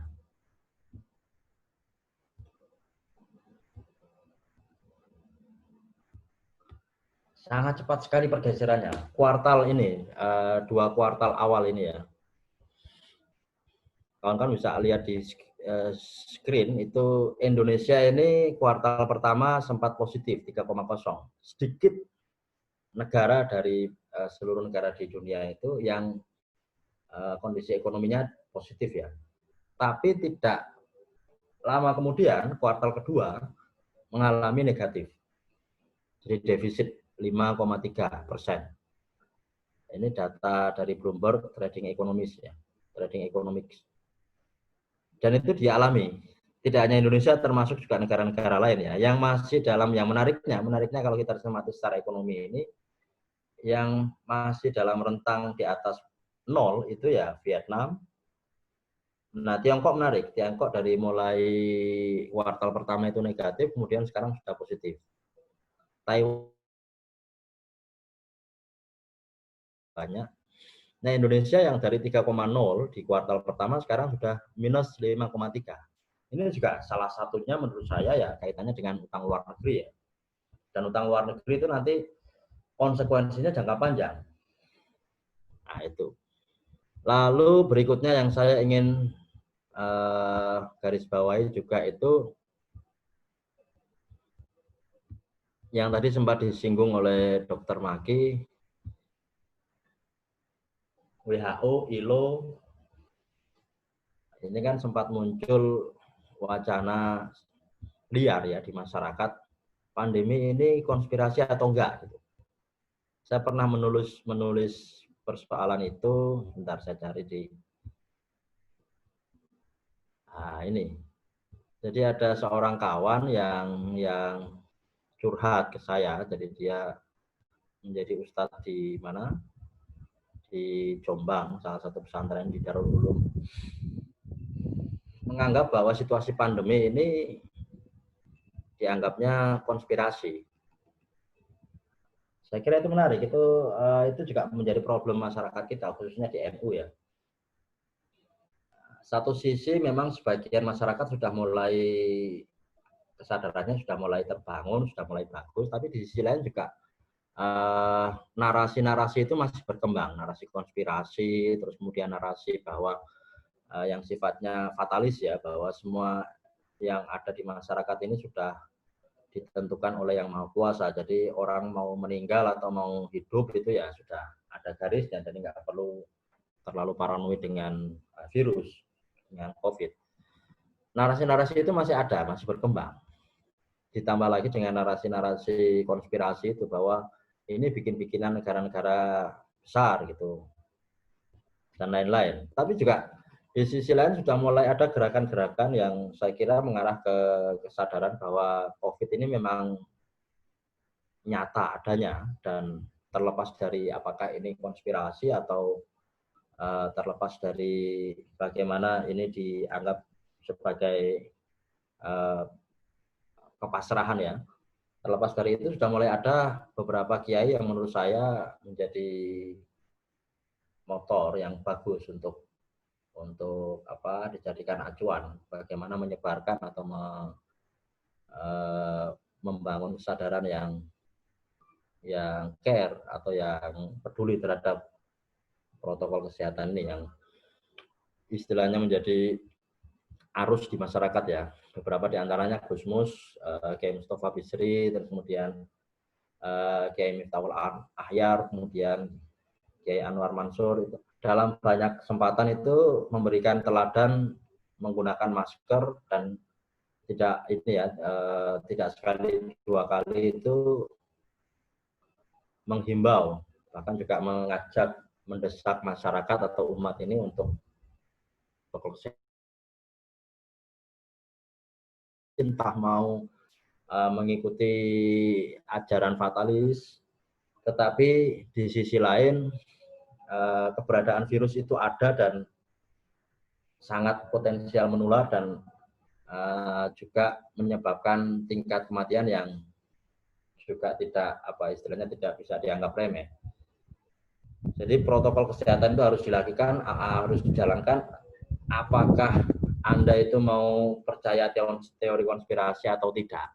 Intinya di situ yang saya tulis di salah satu media ini. Saya kira itu Mas moderator, dari saya kurang lebihnya mohon maaf. Wallahul muwaffiq ila aqwamit thoriq. Wassalamualaikum warahmatullahi wabarakatuh. Saya kembalikan ke moderator. Terima kasih. Waalaikumsalam warahmatullahi wabarakatuh.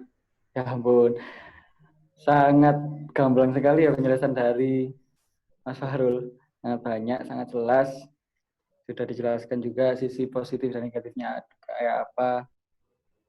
Saya kira sangat menarik sekali untuk didiskusikan ya. Teman-teman bagaimana? Ada yang ingin ditanyakan?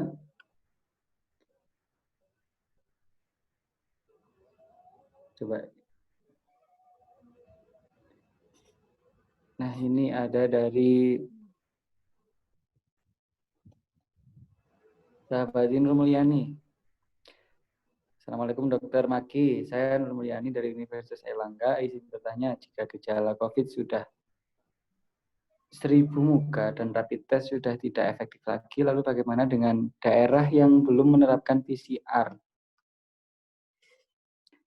Apakah tetap efektif untuk mengkonfirmasi kasus COVID dan bagaimana sikap?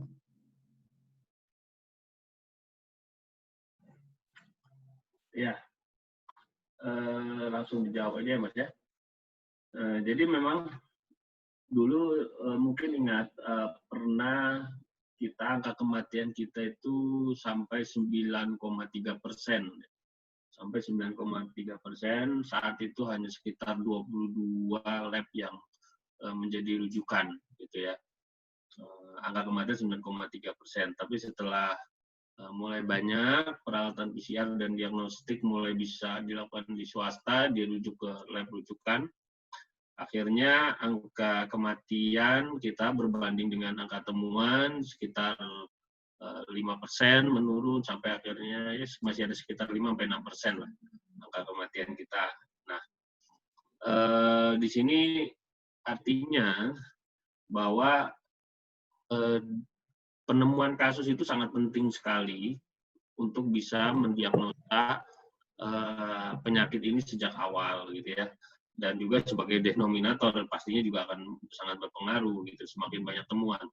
Kalau saya melihat waktu itu di Surabaya tiba-tiba berubah menjadi hitam, ya sangat hitam, menurut saya sih itu saya sangat senang sekali dalam tanda kutip akhirnya segera ditemukan gitu, banyak mengurangi penyebaran secara lanjut dibandingkan mereka tidak ditemukan merah-merah seperti biasa, di bawah tetap penemuan kasus di bawah 1000, tapi penularan istilahnya gunung es gitu, banyak sekali yang sudah positif mungkin. Nah, apalagi kalau misalnya ini diterapkan di daerah-daerah yang belum ada. Saat ini target pemerintah adalah menemukan kasus sebanyak-banyaknya, lalu kemudian mempromosikan penggunaan masker semasif-masifnya. Jadi dua hal itu yang menjadi poin utama di sisi kesehatan. Apapun caranya, ada mekanismenya, kan saat ini pakai PCR. Kemudian setelah PCR itu paling hanya berapa ribu saja dalam sehari kemampuannya, gitu kan. Lalu ada teknik pool test, di mana kita ambil secara berkelompok, itu bisa sampai 3.000 sampai 4.000 pemeriksaan setiap harinya. Nah, proses-proses ini akan sangat masif dilakukan dan standarisasi juga sudah mulai bisa diterapkan di rumah sakit swasta. Baru-baru ini kemarin di rumah sakit Unibdu juga dapat bantuan tes PCR, dan itu nanti akan memudahkan juga bagi para kiai atau santri bisa memeriksakan ke sana ya. Dulu harga tes PCR 2,4, sekarang sudah mulai turun, ada yang 1.500.000, ada yang 1 juta, ada yang 950, paling murah 750.000 ya saat ini. Bukan berarti nanti ke depannya bisa jadi semakin banyak tes swab, nanti bisa jadi harganya 300.000 ya. Jadi sudah ada beberapa lab yang membuka harga sampai 300.000. Dan untuk subsidi pemerintah ya juga sudah mulai banyak diberikan ke puskesmas untuk transport virusnya. Jadi puskesmas memang tidak ada tes PCR, tapi dari puskesmas bisa di pemeriksaan diambil swabnya lalu dikirimkan. Jadi nanti akan semakin banyak seperti itu pengambilan tes semuanya swab, nanti PCR-nya poin-poin atau di rumah sakit yang menjadi rujukan. Nah, sementara untuk rapid test, ya memang rapid test karena dia tidak meriksa langsung virusnya, dan juga banyak sekali rapid test saat ini yang mau launching ada buatan Indonesia yang paling murah, baru ada tanggal 26 Agustus, ya itu masih 75.000 masih bisa. Nah, tes ini memang tidak bisa mendiagnosa, ya, tapi dia bisa melakukan screening. Jadi kalau dibilang apakah rapid test tergantung, jadi untuk penguat psikologi kita aja sih sebetulnya ya.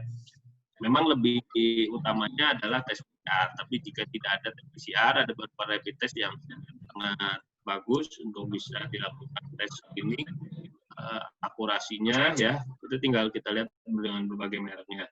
Nah, jadi prinsipnya memang harus dimasifkan untuk pemeriksaan, walaupun itu dimanapun itu. Di setiap daerah segera cari tempat di mana bisa dilakukan tes PCR gitu ya. Setelah itu kalau kita sudah tahu, hingga kemana kita merujuk atau kita bisa lakukan pemeriksaan, itu kan lebih mudah sekali. Itu aja.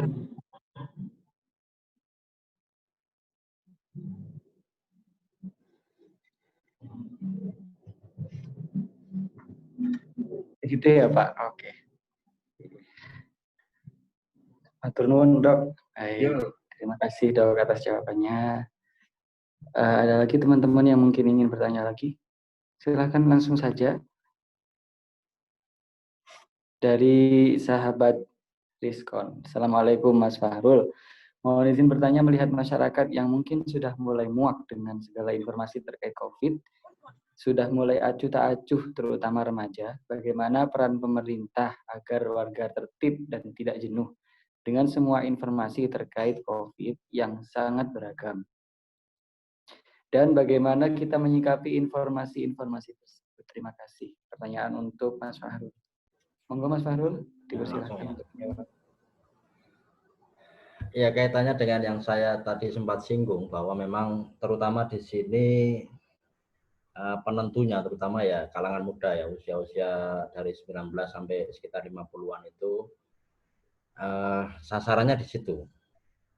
Nah, bagaimana mereka didekati itu terutama di sini ya sesuai dengan selera mereka ya. Jadi kita memang tidak bisa ngebiak-uyah, katakanlah mungkin satu untuk semua segmen masyarakat, tetapi harus ada pendekatan masing-masing. Tadi sempat disinggung Dr. Maki, ya kalau masyarakat muda ini sekarang sedang gandrung, sedang keranjingan TikTok ya, pendekatan juga melalui TikTok gitu, Instagram gitu ya. Jadi tidak melulu monoton harus di TV terus yang menyampaikan itu satgas gitu, seolah-olah sangat formal gitu. Itu ya lama-kelamaan mungkin sebagian masyarakat ada yang masih tertarik, tapi lama-lama juga membosankan ya. Jadi sempat juga merekrut siapa itu artis yang dokter juga itu, yang alumni Putri Indonesia atau apa itu. Reisa. Nah, itu kan sempat ramai itu. Direkrut pemerintah untuk menjadi bagian dari Satgas, tapi tidak terlalu bertahan lama. Jadi tetap saja komunikasi politiknya masih kaku ya. Jadi ya berdiri di podium gitu terus menyampaikan, membacakan ini itu, jumlah positif, jumlah terkonfirmasi, jumlah meninggal. Jadi kurang gaul gitu, istilahnya begitu. Padahal kalau saya cermati data dari resmi dari Satgas gitu, yang banyak tertular itu ya kalangan usia 31 sama di bawahnya sama di atasnya sedikit. Jadi ya usia produktif itu, termasuk juga usia kawan-kawan mahasiswa ini ya. Jadi ya kadang-kadang tidak terindikasi secara jelas bahwa dia itu sudah tertular, tapi pulang ke rumah, ya ibunya, kakeknya, neneknya itu yang sudah berhati-hati betul ketularan, kan kasihan.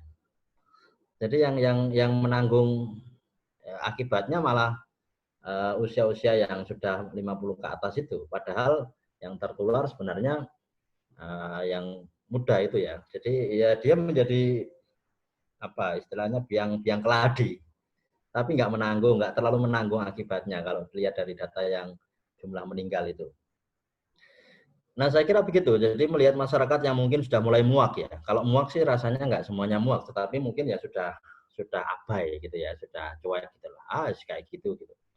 Saya sempat mengamati di lingkungan saya sendiri di Surabaya. Jadi sempat waktu awal-awal COVID bulan April ya, sebelum diberlakukan PSBB itu saya sudah memprediksi ini mungkin cerita yang agak nakal sedikit. Sebelum diberlakukan PSBB Ramadan tanggal 1 itu saya sudah melarikan diri. Jadi sudah memprediksi wah ini nanti akan ada pembatasan sosial. Sebelum itu diberlakukan saya harus angkat kaki melarikan diri ke Sarolangun ya, di tempat mertua saya itu zona hijau di sana masih. Jadi mudik lebih awal. Walaupun setelahnya itu ada instruksi PNS tidak boleh mudik, tapi saya sudah keduluan, sudah terlanjur ya, akhirnya agak sembunyi-sembunyi. Nah di sana itu walaupun zona hijau itu sudah mulai ada paranoid itu, ketakutan, kekhawatiran bahwa masyarakat sebagian sudah menggunakan masker, sudah ada cuci tangan di mana-mana, terutama di toko-toko, di pusat perbelanjaan. Nah, setelah kembali ke Surabaya lagi, setelah Lebaran itu, saya geleng-geleng melihat masyarakat Surabaya itu ternyata nggak terlalu banyak berubah. Padahal zonanya sempat hitam. Nah, itu saya geleng-geleng, sempat heran sekali. Jadi toko warung-warung kopi ya, warung kopi di pinggir jalan, terus kemudian penyetan-penyetan itu, terus pasar itu tidak banyak apa ya istilahnya, situasinya kalau saya melihat tidak sesuai dengan status hitam maupun merahnya itu. Jadi masyarakat tetap santai. Nah, saya menduga di sini pendekatannya kurang bagus, kurang efektif ya, kurang meresap ke masyarakat itu. Ya kalau segmennya ibu-ibu mungkin pendekatannya melalui tokoh-tokoh agama itu bisa. Udah ini ya harus menyesuaikan dengan sarana yang sekarang ini sedang menjadi digandrungi ya, banyak digunakan itu kayak media sosial. Jadi memang persoalan protokol ini ya tantangannya masih perlu banyak pembenahan menurut saya. Jadi terus paling sederhananya ya pemerintah harus mampu memilah-milah segmen ya, segmentasi masyarakat ini dan merancang mendesain pendekatan yang berbeda-beda sesuai dengan selera segmen itu. Jadi bagaimana kita menyikapi informasi-informasi tersebut? Ya saya rasa terutama kawan-kawan muda ini ya tetap harus mengikuti update-nya.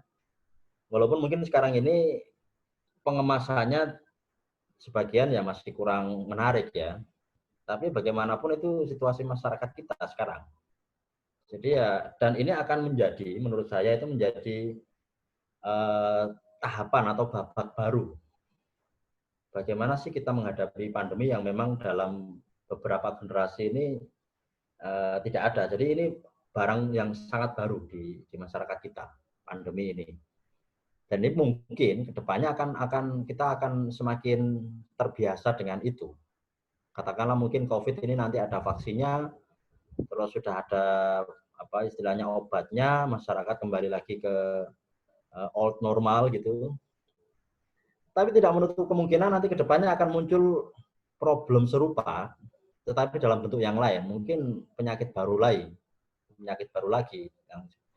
Nah itu kalau kita tidak istilahnya punya pengalaman dan mampu melewati situasi krisis ini dengan baik, saya kira kedepannya juga akan seperti itu lagi. Jadi ada kepanikan, kebingungan, penolakan, terus pandangan-pandangan konspirasi, terus bahkan fatalis dan lain sebagainya. Jadi ya ini kita mampu nggak kita menginternalisasi, katakanlah mungkin seperti masyarakat di Korea Selatan ya. Jadi ada maupun tidak ada pandemi itu ya tetap perilaku kesehariannya itu sesuai dengan protokol kesehatan, terutama kalangan muda ini. Jadi kalau kita mampu ya insya Allah ke depannya menghadapi situasi seperti ini tidak lagi gagap, tidak lagi panik, tidak lagi malah justru menjadi biang keladi ya, tapi lebih bisa menjadi bagian dari apa istilahnya problem solver ya. yang ikut mencarikan jalan keluar. Saya kira itu, Mas Rizkon. Jadi kalaupun ada perasaan muak, saya kira ini malah justru menjadi penyakit kita sendiri ya, terutama kalangan muda ini ya. Masa muak sih, masyarakat dalam situasi krisis kok kita malah menganggap itu muak gitu. Saya kira kok kurang bijak juga kalau malah justru yang muncul perasaan muak. Jadi dari kita sendiri juga mengintrospeksi bagaimana sih kita menjadi bagian dari pemecah masalah, bukan malah justru runyam. Saya kira itu, Mas Moderator, saya kembalikan. Silakan. Oke, terima kasih jawabannya Mas Arul. Bagaimana Mas Rizkon, sudah ya? Oke, terima kasih Mas, membantu sekali jawabannya. Satu pertanyaan lagi dari teman-teman, silakan sebelum diakhiri. Izin moderator, izin bertanya. Silakan Mas Rizky, sahabat, monggo. Assalamualaikum warahmatullahi wabarakatuh. Terima kasih atas kesempatannya. Di sini saya ingin menanyakan kepada mungkin sama dua pemateri ya. Yang pertama mungkin kepada Dr. Maki terlebih dahulu. Jadi begini Dok, melihat berita akhir-akhir ini kan melihat bahwasannya di mana-mana lembaga pendidikan, lembaga riset dan lab-lab di dunia maupun di nasional itu kan sedang membicarakan vaksin. Nah, mengenai vaksin ini, kalau saya boleh bertanya, apakah negara atau dunia ini bisa merdeka terhadap atau bebas dari COVID atau berhasil menangani COVID ini, apakah salah satunya itu, salah satu faktor pentingnya itu apakah melalui vaksin. Nah, kalau memang vaksin itu adalah bukan satu-satunya, mungkin bisa dijelaskan mungkin faktor lain apa yang bisa mendukung bahwasanya kita selaku negara di dunia ini bisa berhasil atau bisa menangani corona ini. Terus untuk yang pertanyaan kepada Mas Farul, itu Mas Farul, saya izin bertanya mengenai bonus demografi tadi yang sudah dijelaskan. Mungkin apa sih tips-tips kiat-kiat supaya maksudnya ada saran bagi kita selaku pemuda-pemuda supaya kita ini di tahun 2028 itu di saat bonus demografi itu bisa memanfaatkan bonus tersebut dengan baik gitu. Mungkin itu saja. Terima kasih.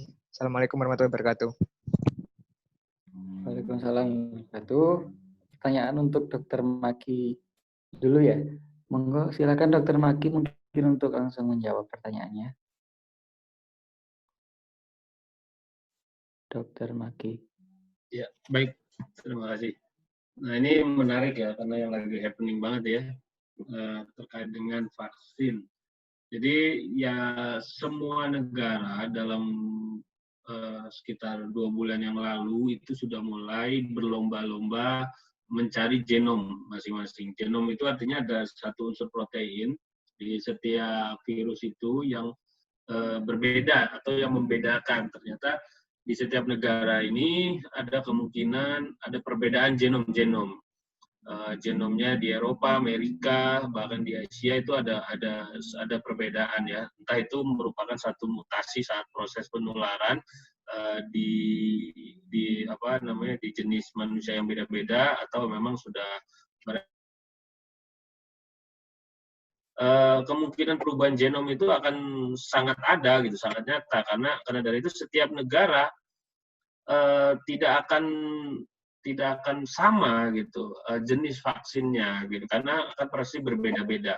Jadi kalau semisalnya jenis vaksin yang ditemukan oleh China atau yang ditemukan oleh Eropa atau Amerika ya mungkin akan berbeda, nggak bisa diterapkan di Indonesia gitu kan. Apalagi kalau semisalnya dengan 200 lebih negara yang terkena, kalau semisalnya kita bergantung pada negara lain untuk pembuatan vaksin atau pengadaan vaksin, paling kita diberikan produksi hanya 1 juta dosis gitu kan, sedangkan setiap dosis memungkinkan dua kali pemberian. Nah, artinya kita membutuhkan waktu 7 tahun untuk bisa minimal 70% penduduk Indonesia divaksin, gitu kan. Nah, berdasarkan itu memang Indonesia harus mandiri bisa membuat vaksin sendiri. Saat ini kan Bio Farma dengan Sinovac itu sedang berkolaborasi dengan pembuatan vaksin dan juga melalui tes yang sudah masuk ke tes level 3, artinya tes uji coba dengan manusia. Nah, kita berharap apakah vaksin ini bisa benar-benar menghilangkan menghilangkan pandemi ini atau tidak ya. Secara umum sih vaksin ini kan adalah virus yang dilemahkan. Nanti kita akan melihat apakah terbentuknya antibodi yang kita itu sudah mampu mengeliminasi virus COVID atau tidak. Karena di Wuhan sendiri ya ada beberapa pasien yang sudah terbentuk atau sudah pernah sembuh kemudian terkena kembali. Artinya sekitar 2% itu ada yang terkena kembali. Ya, itu artinya antibodi di dalam tubuh kan setiap orang berbeda-beda. Dan apakah setelah divaksin akan sembuh? Ya, kita belum bisa menentukan itu gitu kan. Yang jelas vaksin ini tujuannya bukan untuk menghilangkan pandemi, tapi untuk membentuk daya tahan tubuh, IgG-nya ya juga membentuk daya tahan tubuh agar apa? Agar ketika kita berhadapan dengan virus tersebut, kita tidak terpapar semakin berat. Itu saja jadi sebetulnya. Jadi tidak bergejala semakin berat. Karena apa? Karena sudah ada daya tahan tubuh yang terbentuk, sudah mengcopy atau mereplikasi antigen atau virus corona yang masuk, sehingga ketika virus itu masuk, respon tubuh kita sangat cepat untuk membentuknya antibodi, sehingga dampak dari penyakit tersebut tidak berat. Itu yang paling utama dari vaksin, gitu kan. Ada juga istilah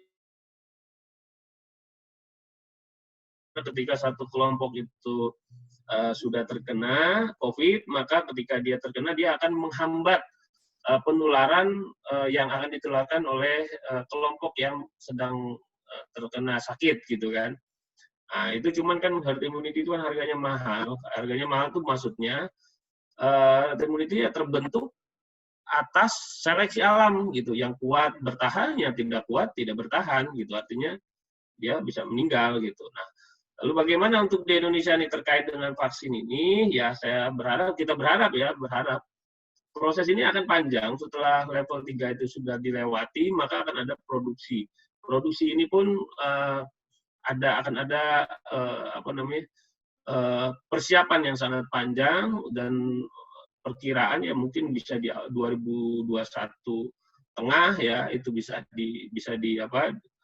diproduksi dan dibagikan. Namun memang secara masif hal ini ya tadi ini hanya untuk mencegah, artinya tetap pemeriksaan COVID itu harus semakin gencar, tetap kita juga harus berperilaku untuk menghindar dengan menggunakan masker, dan tetap sebagai ikhtiarnya kalau vaksin itu jadi, ya kita akan berupaya untuk menggunakan vaksin itu ketika itu sudah sah atau sudah legal di ACC untuk bisa diproduksi secara massal.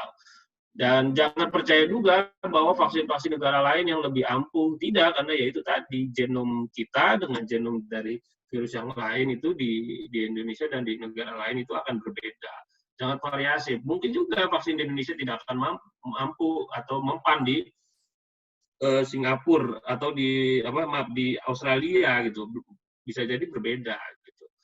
Jadi itu adalah merupakan langkah-langkah upaya ke depan yang nanti yang kita hadapi. Tetap adaptasi kebiasaan baru ini ya harus dilaksanakan sampai memang pandemi ini benar-benar berakhir gitu.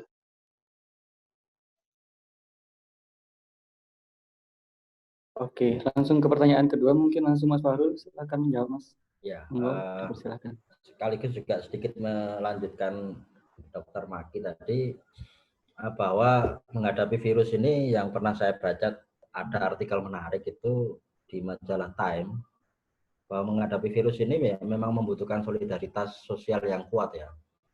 tidak hanya di level mikro di masyarakat, tapi juga sebenarnya di level global. Jadi ada apa istilahnya itu saling transparan, bagaimana berbagi informasi dan data itu penting sekali. Nah, sempat kan dulu saling menuduh antara Cina dan Amerika itu kaitannya dengan jumlah yang terpapar, terus kemudian juga bagaimana sih penanganannya, itu sempat ada tensi, ada ketegangan di antara dua negara besar itu. Tapi belakangan ini sudah mulai timbul kesadaran secara global ya, di banyak negara, bahkan secara umum, bahwa memang ini membutuhkan solidaritas bersama, termasuk di lingkungan ditangani hanya mengandalkan satu kelompok tertentu. Walaupun tadi sempat saya singgung penentunya terutama pemuda ya, tapi juga membutuhkan sebenarnya saling pemahaman di semua lini masyarakat. Dan juga kalau saya melihat barangkali walaupun nanti sudah ada vaksin, saya rasa perilaku sehat ini tetap memang harus dijalankan, jadi tetap harus berjalan ya, tidak lantas kemudian masyarakat euforia kembali lagi ke awal lagi. Jadi karena apa? Ke depan ini salah satu tantangan yang barangkali dalam tanda kutip baru ini ya munculnya pandemi itu. Mungkin di orang tua kita maupun kakek nenek itu hal seperti ini sudah lama sekali tidak terjadi. Jadi baru terjadi lagi ketika generasi kita ini tahun 2020 ini ke depannya. Jadi potensi atau kemungkinan ke depan munculnya pandemi-pandemi yang lain, saya kira itu akan tetap ada. Jadi perilaku distancing, perilaku protokol itu saya kira tetap harus dilakukan terus. Entah itu sudah ada vaksin atau belum ya. Nah, berikutnya ke tadi, menghadapi bonus demografi ini apa sih Mas yang harus dilakukan oleh pemuda? Saya sih percaya ada hal-hal yang sifatnya fundamental, ada hal-hal yang sifatnya substansial yang tidak berubah dari era dahulu sekali sampai sekarang ya. Jadi ada hal-hal yang memang sudah fundamental, sudah menjadi apa istilahnya inti, core of the core itu. Tidak bisa dirubah lintas generasi. Apa sih itu? Ya kemampuan belajar ya. Di sini kalau yang teknis ya membaca itu Iqra itu. Jadi itu dari mulai zaman Nabi Adam sampai sekarang sampai kiamat nanti ya memang membaca itu yang penting. Memang sebagian kemarin sempat ada saya agak berdebat dengan teman-teman dosen ketika menghadapi situasi pandemi ini, apa sih yang harus dilakukan oleh kampus? Ada sebagian kawan yang sangat optimis memberikan porsi yang lebih besar terhadap pembelajaran daring. Tapi saya menggarisbawahi bahwa ada hal-hal yang sifatnya fundamental yang tidak bisa kemudian secara mudah atau terlalu spekulasi untuk memberikan peran yang lebih besar kepada mesin, kepada software, kepada alat ya, kepada teknologi. Tetapi yang saya kira perlu tetap terus dipertahankan itu bagaimana ya fitrah kita sebagai manusia itu. Nah di sini apa yang harus ditekankan terutama ya membaca itu. Jadi mau teknologinya secanggih apapun ya tetap yang fundamental ya membaca apa ya, membaca ilmu, bukan membaca media sosial ya. Membaca ilmu ya membaca jurnal, buku, itu saya kira yang tidak bisa ini, terus kemudian menulis, saya kira itu hal-hal yang sangat fundamental. Memang ada perkembangan sekarang ini pembelajaran itu yang lebih ke apa istilahnya itu meng-create sesuatu ya.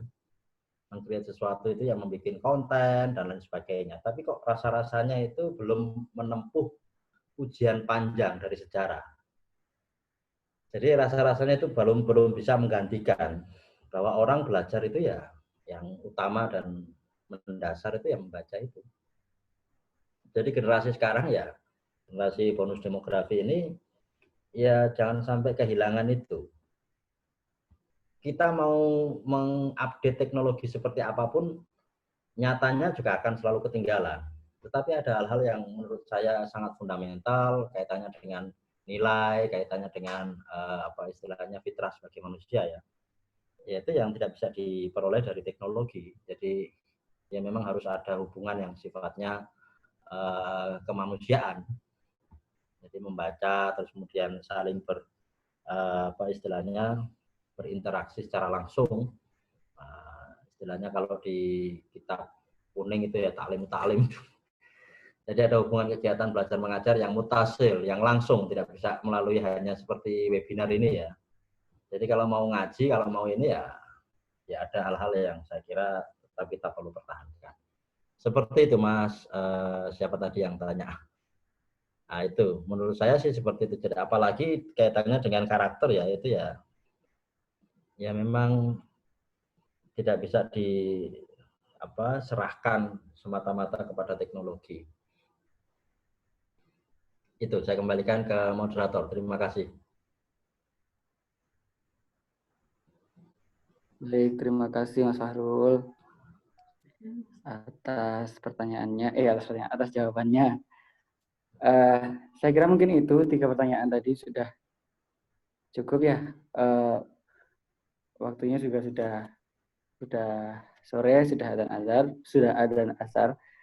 Saya kira mungkin itu saja untuk hari ini, untuk webinar hari ini. Terima kasih untuk Mas Fahrul, Dr. Maki sudah berkenan menjadi pembicara hari ini.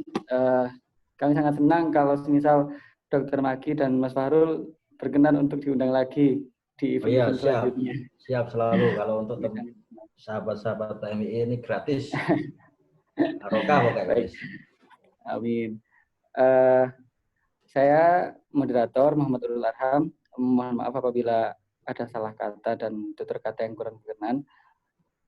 Mohon kiranya saya undur diri dan saya tutup webinar hari ini. Sekian. Wallahul muwaffiq ila aqwamit thoriq. Assalamualaikum warahmatullahi wabarakatuh. Waalaikumsalam.